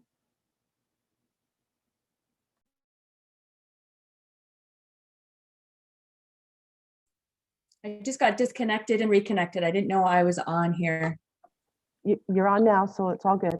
No worries. I just wanted to note that I do support both of what the McMillans were saying as well as the DeVries family. I think it's important that everybody shows where they are supporting similar comments so that you know it's not just one person making them, that multiple people do agree with this. I'm a resident on Byron Avenue, and I would too like to see that the development in behind my home is actually that of a single family home. Also, I have a concern over the overall density of the project. I don't feel like all the attainable housing has to be in this one development. There's certainly the opportunity with future developments to include this types of developments. From what I understand, upon moving out here, I understand that a lot of the seniors would like some place to be able to retire to. And I would think that, you know, maybe an apartment building that is a little more sizable for them, and maybe some one floor condos or duplexes would be helpful. And then, you know, single family homes for the most part. I think with today's market, with COVID-19 and the mass exodus of Toronto has drastically changed the availability of property. And I mean, we've got LEDC in London having a huge campaign right now, trying to lure people out of Toronto to come down here. So it's always going to be competitive. They've got the don'ttelltoronto.ca site where they're trying to get people down here. And we're right along the 401 corridor. So we have to expect that even though we might have more attainable housing, it's also going to create more of a competitive market too. So, and we've seen lots of experiences of that already. So I just wanted to say that I would like the density of this project to be modified, and any part of the mass density or the larger density portion of the project to be located more towards Dorchester Road, or at least have the single family homes behind people that live on Oakwood and Byron Ave. Thanks. Thank you very much for joining us. And Alan, I believe you might have somebody else on the line.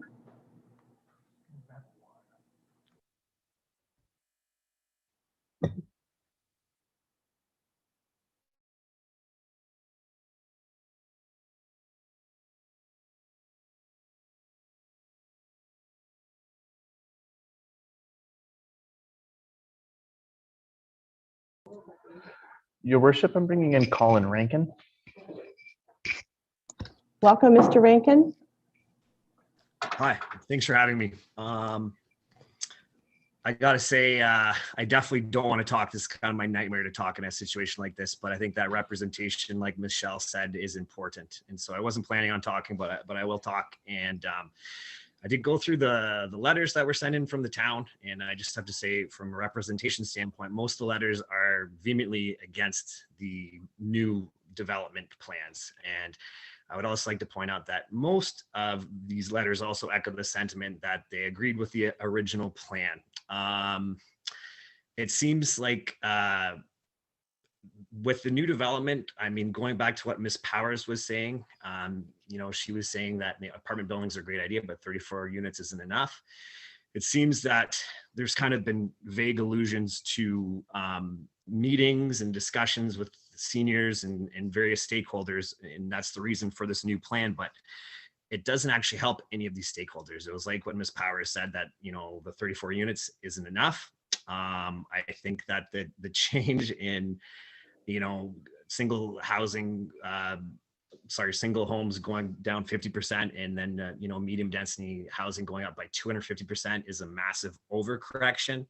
I agree with what Mr. McMillan was talking about. I'd agree with the DeVries family. And I think that most of I do empathize with, populations that are having a difficult time getting into Dorchester, but there's no guarantee with, new medium density or apartments that's doesn't mean that people still aren't going to be priced out, people that live in Dorchester. And there's no way to guarantee that if you live in Dorchester, you can continue to live in Dorchester. And that stinks, but I just want to echo my support that I'm against the new development plans, and I much preferred the old ones, and I also live on Byron Ave. So Okay. Thanks a lot. Thanks for listening to me. Yeah. Thanks, Mr. Rankin. Thanks for joining us. And we're just going to keep moving down the queue here.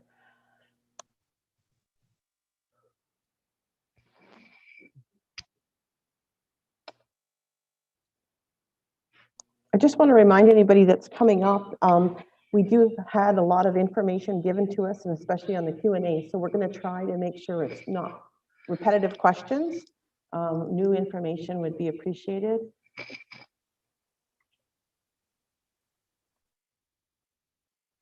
Your worship, Amy Aspiden is coming in.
Your worship, Amy has left the queue. I did have a response to a request to start the video that was denied, indicating we did have a connection, that she just didn't want to participate at this moment in time. With that, the next person I have is one more attempt, if you allow for Fred and Lorna to connect. Sure. Yep.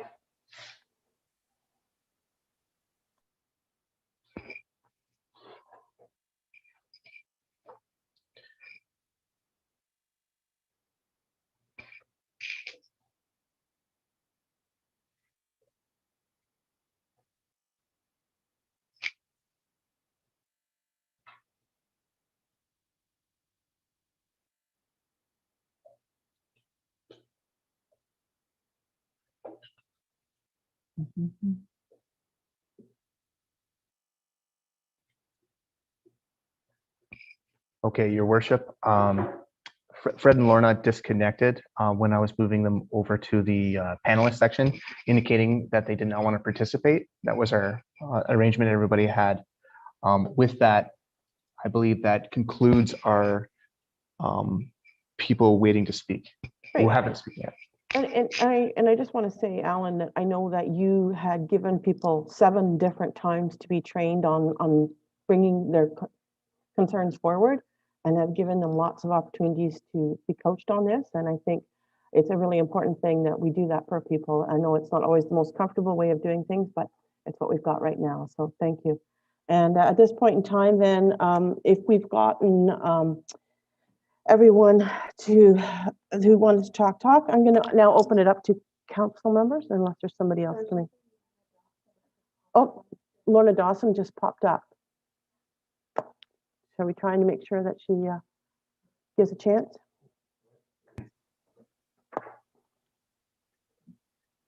She's gone again.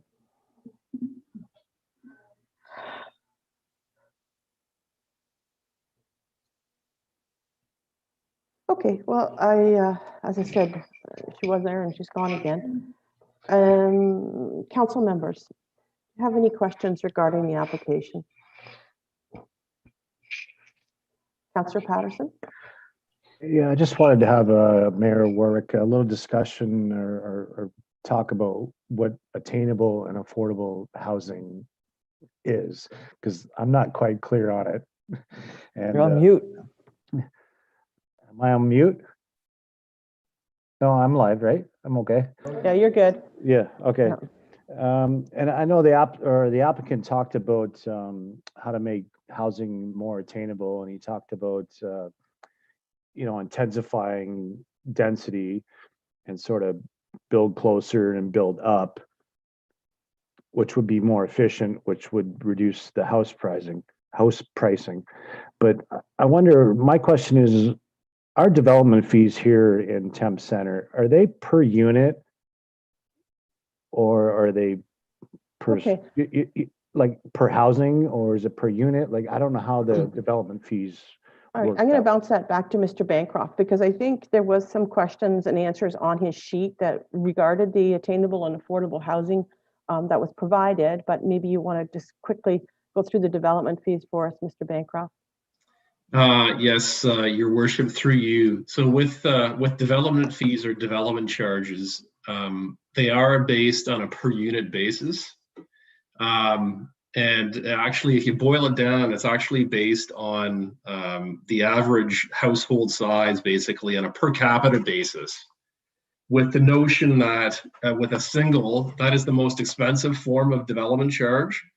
And then when you go down the line in terms of other dwelling types, like the cheapest development charge would be an apartment unit, for example, because it would yield the smallest household, essentially. So are you looking for actual specifics in terms of what the charge is? No, I know what the charge is. It's close to $38,000, $40,000, right? But I was just curious, like, if it's apartment building, is it 40,000 for the apartment building and it's 40,000 for the house? No, it's so development charges are collected on a per unit basis. So it's based on the number of units. So with an apartment building, you will have X number of apartment units, and the DC is collected on an individual unit basis. So the more units you build, it doesn't create efficiency according to development fees, maybe in terms of land costs, but not so much units. Well, the development, the DC is what the DC is. Yes, right. So.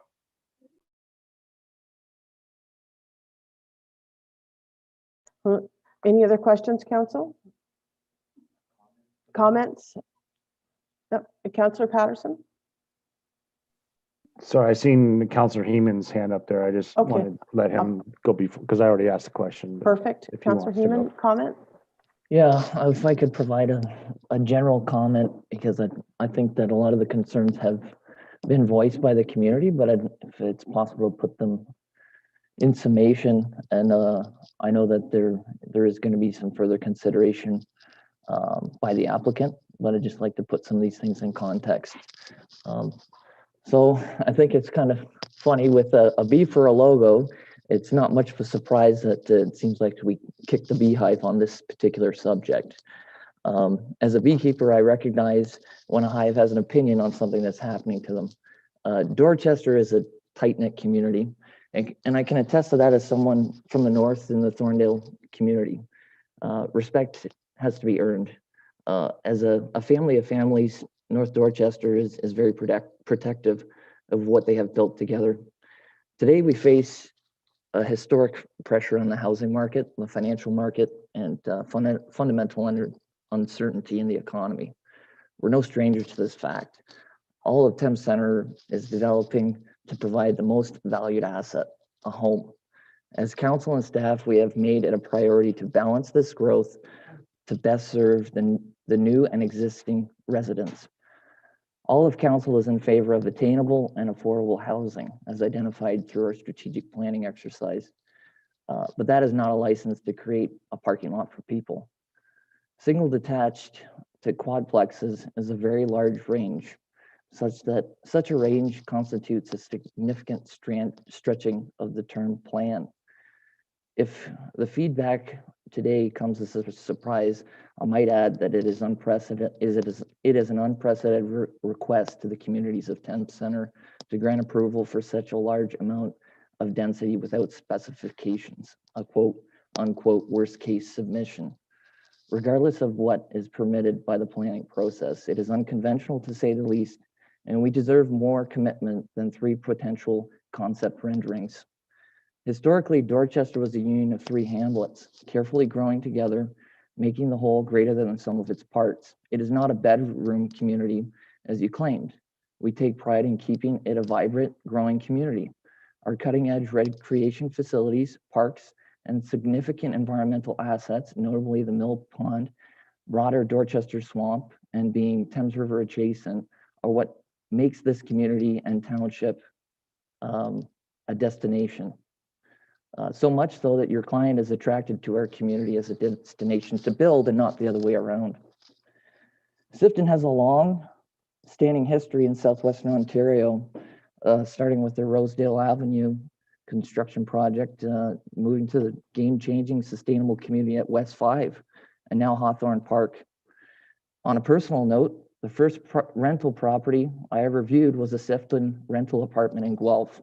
It ended up being out of reach for a simple farm boy on a budget, but it definitely had a high standard. From your client's website, I quote, "Through forward-thinking design and material use, Sifton remains at the forefront of the home building industry.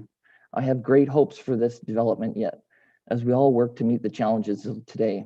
I hope that Sifton continues the tradition of innovative construction, enhancing our community one development at a time, and comes to a unique solution for Dorchester and area in partnership. As you choose to enter the fabric of this community, keep front in mind your new neighbors, family members, as you become a part of the Dorchester community. We hope that Hawthorne Park adds to the landscape and is not a thorn in the side of our community." Thank you. Thank you, Councillor Heeman. Any other members of council wish to make a comment? Deputy Mayor Elliott. Yes, through your worship, as Tom alluded, Councillor Heeman alluded, is that housing has been the forefront of a conversation for the last few years. I think if you go to any conference, whether it is AMO, Roma, OSAM, OGRA, housing is a main topic, and how we provide that housing. And I think Sharon McMillan asked it best is when she said it's important on how we develop and we sure we meet the needs of the community and our growing community. I sit as your representative on the Federation of Canadian Municipalities as a board of director, and we recently released our Building Back Better plan, and we address housing in that. Sorry, Tom, I think you're muted. I'm just getting echoed. Sorry. We address housing in the Building Back Better plan and the need as we grow our economy post COVID pandemic and how that looks like. Housing is also addressed in the Middlesex County Housing Strategy in consultation with the City of London Housing Plan alongside the Housing Development Corporation and in the National Housing Strategy. Everyone alludes to that we need to encourage municipalities to provide a range of housing options.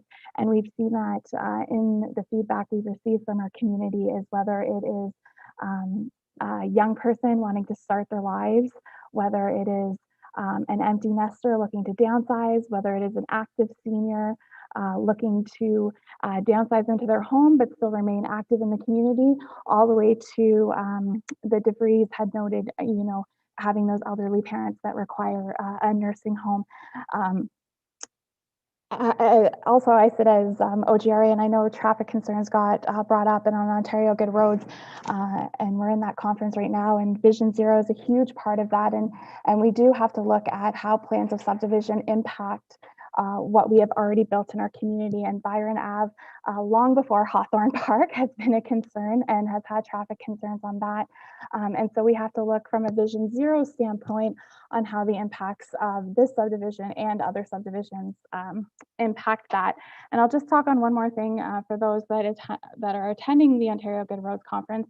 This morning we heard from Mike Moffat, who is an economist, and he talked about the impacts that the urban migration is having on our smaller communities.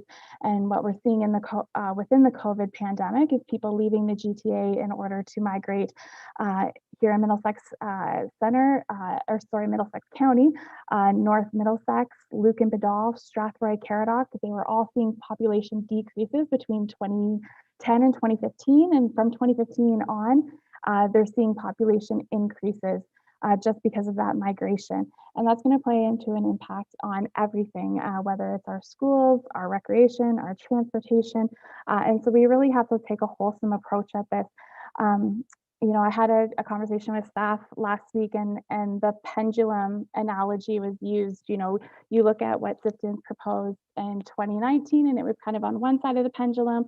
And then today we're on the far side of the pendulum, adding a lot of that density. And I think working together with Sifton's and with Mr. McGuffin, we can come to a compromise that I think that would work perfectly in our communities. I think there is a compromise in those two plans that would work well, and I look forward for staff and Sifton's and council to work together with the community, with consultation with the community, in order to find that. Thank you. Any other comments? Councillor Hunter? Yes, thank you, Your Worship.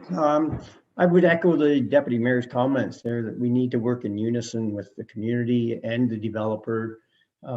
We've got such a broad range of needs in the community, from the younger generation to the older generations. And this is our only opportunity for this property to develop it the way in a way that it suits everybody. And I think this is very important that we work through this together and come out at the other end with a plan that works for everyone. Thank you. Thank you, Councillor Hunter. Any other comments? Councillor Patterson, back to you. Yeah, just to comment that, you know, I support the majority of the residents who spoke today and sent their emails, made the phone calls about, you know, they're just thinking that this proposal today is just too intense for Dorchester, and they just like it to be that happy medium between what it was back in November and what it is now. And I do agree with what Ms. Powers talked about in Block 117, that, you know, we should really focus on the seniors complex, and you know that whole block could be a whole seniors complex without the commercial, and then making Block 118 a complete commercial, which would match up with the property to the north, which is already commercial. Great, thank you. And I'm going to advise that the public meeting portion for this application has been completed. And I know that there has been some Thames Center staff that stayed on just in case They were needed for their opinions or for their expertise, and I want to thank them for staying on to make sure that this goes smoothly. And now that we've completed it, I'm going to ask for council decision. There's a recommendation attached. And the recommendation is that report number PDS 1221 in regards to revised applications for draft plan of subdivision 39 TC 1903 and zoning bylaw amendment Z 1919 for lands owned by Sifton Properties be received, and that staff provide a subsequent report evaluating the said applications with a recommendation for council's consideration at a future meeting. So that is the motion we have in front of us, or the recommendation, and Deputy Mayor Elliott, seconded by Councillor Heeman, I believe. And all in favor? Thank you. And for all those that participated, thank you again for your patience. And it would be, we did hear from a lot of people. I know there was a lot more that were interested in it, and just for the way that we need to move ahead, and not everybody's voices could be heard tonight, but I do appreciate your interest, and we are looking at that. Thank you again, Mr. McGuffin, for joining us. Thank you very much.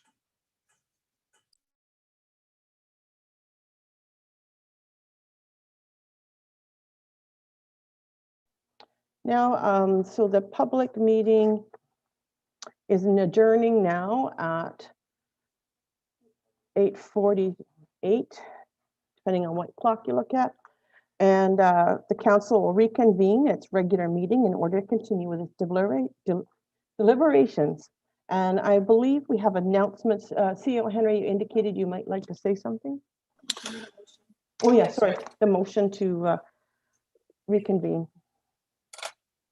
Councillor Hunter, seconded by Deputy Elliott, all in favor? Great.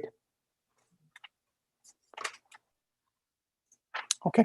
All right. Thank you, Your Worship. If I may, through you, I just wanted to let the public know, and everybody obviously as panelists and attendees to this meeting, is this is obviously broadcast on YouTube, and our YouTube channel saw a lot of activity this evening, upwards of 140 people to my understanding of what I'm being informed anyway.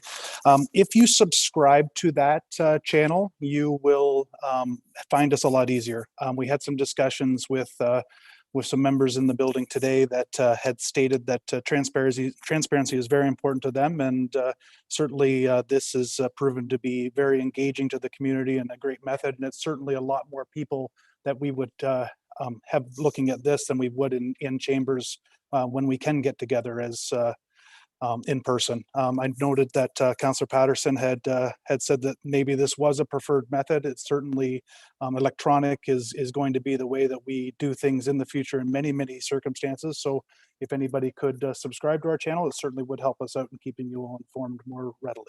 I thank you. Thank you, CAO Henry.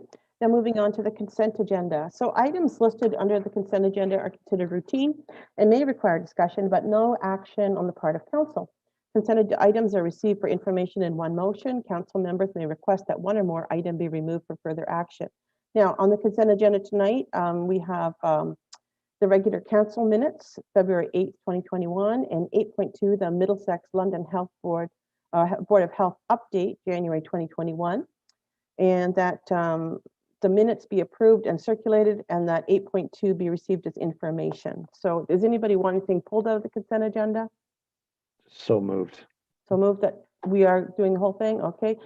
Councillor Patterson, seconded by Councillor Hunter. All in favor? Okay. Unfinished business, seeing none. Notice of motion. I believe we do have we have new business. So new business includes other business items requiring direction, and this is regarding an association which Thames Centre is a member of, the TAPMO, which is Top Aggregate Producing Municipalities of Ontario. So there is a motion here. Deputy Elliott, did you want to speak to this? Yes, through your worship. I had requested that this be brought forward in relation to a letter that was sent to us. As Mayor Warwick noted, it is from the Top Aggregate Producing Municipalities of Ontario. We are a part of the TAPMO organization. We're actually number 9 in the top aggregate producing municipalities in Ontario. So we just slide into the top 10. Mayor Warwick and I both represent Thames Centre at these meetings. And there's two main issues that we have been advocating at the province level for. One of them being royalties for the amount of tonnage that is taken out of Ontario municipalities. So we actually in Ontario, this provincial government increased the royalties that we are receiving, but unfortunately it is still well below the standard that other Canadian provinces are receiving for royalties, as well as we've been advocating for the provincial government to increase the MPAC assessment. So currently aggregate pits are classed as a class 5 farmland under MPAC. So they are the least assessment that they can be assessed.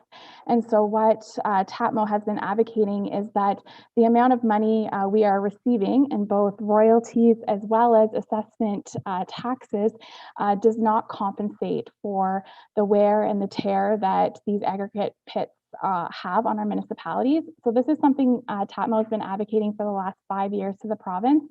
We've made a little bit of headway, but we haven't had much. We're up against the Ontario Gravel, Stone and Sand Association, which is a large association that obviously advocates for the aggregate pits. And they have an in with the Ministry of Natural Resources, and they seem to kind of get their way when it comes to it. So we've been approached that we would like to have assistance from a formal lobby group, which is Upstream Strategy Group, that would assist TAPMO because we are just a small organization made up of elected officials from these top 10 municipalities, that they could help advocate these issues at the province, and hopefully we can see results from that. If we are successful in advocating these issues, it's worth millions of dollars to TAPMO municipalities. And so the motion is that these all members of TAPMO would pitch in it's $2,100 in order to obtain the services of Upstream. And so the motion is that we would support that $2,100. And I will note that other municipalities in TAPMO, including our neighbors in Zora Township, have already passed this through and are contributing the $2,100. And that this request would be funded from the 2021 aggregate resource royalty revenues, which we have more than enough in there to cover this. And there would be no impact to the budget that we just passed. Any questions or comments about this notice of motion? Councillor Heeman?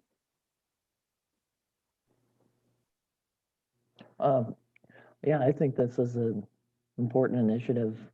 I think we can all attest to the wear and tear that this traffic has on our roads, and I think that they are valued members of our community and contribute to the local economy. But it's also important that we work on a cost recovery basis for providing services. So I think this is important, and if you really want to achieve something, you have to invest in it. Any other comments? Councillor Patterson? Yeah, I understand that this is a want and a need, and I understand what Councillor Heeman's saying, that you need to invest in it. But you know, 2,100 is 2,100, and just these times, I wouldn't support this at all.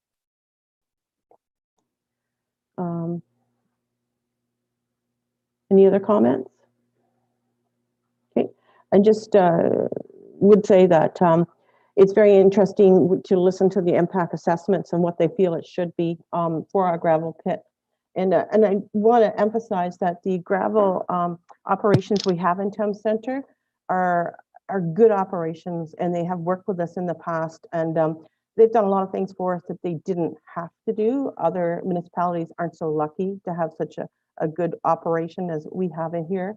And as far as, you know, fixing the roads and all those different things that they've done for us, it isn't mandated to have to do that. It is just because they're good corporate citizenships. I know that, you know, in answer to the $2,100 question, we do have an aggregate resource royalty revenue account.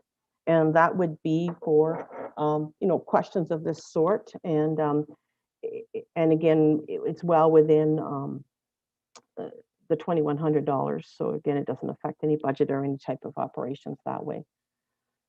Okay, any other comments? Okay, so making the motion, Deputy Mayor Elliott. Okay, seconder. Oh, Ms. Grogan appeared on the screen. I'll let you go ahead. Sorry, I'd just like to comment. Our 2019 revenue that was received for aggregate royalties was upwards of $363,000.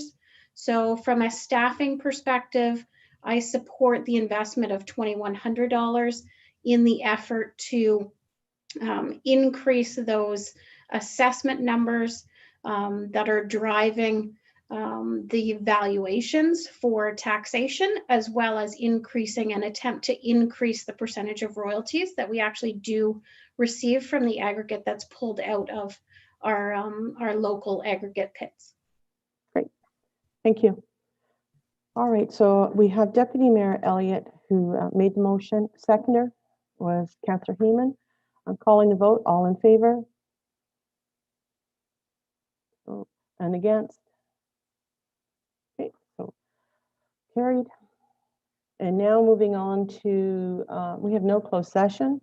Our bylaws, we have a recommended motion that bylaws 2021 and 1321 give first and second reading. And a recommended motion that bylaws 14/2021 and 15/2021 be adopted as presented. Can these go all together, Tina? Sorry, I should have asked you sooner. They can go all together. Okay, so 13.1, 1221 being a bylaw to provide for drainage works in the municipality of Thames Centre, Peterson Drain Reassessment 2020, first and second reading only. 13/2021 being a bylaw to provide for drainage works in the municipality of Thames Centre, Fairview Subdivision Drain 2021, first and second reading only. 13.3, 14/2021 being a bylaw to authorize the borrowing upon amortizing debentures in the principal amount of $7,500,000. And then 13.4, 15/2021 being a confirmatory bylaw. Looking for a mover? Okay, Deputy Mayor Elliott, seconded by Councillor Hunter. All in favor? Okay, our meeting schedule, the next meeting would be Monday, March 8th, 2021 at 1 p.m. And I'm looking for a motion to adjourn. It's okay, go ahead. What's up? Before you adjourn, Yeah. just because we skipped through announcements, I just want to thank council for your support. I was actually acclaimed to another 2-year term on Ontario Good Roads. So I will be representing you for another 2 years. And they kind of left you hanging on that. Hey, they just, Yeah, they got did. done today in the conference that you're on. So again, what a pleasant evening we spent together.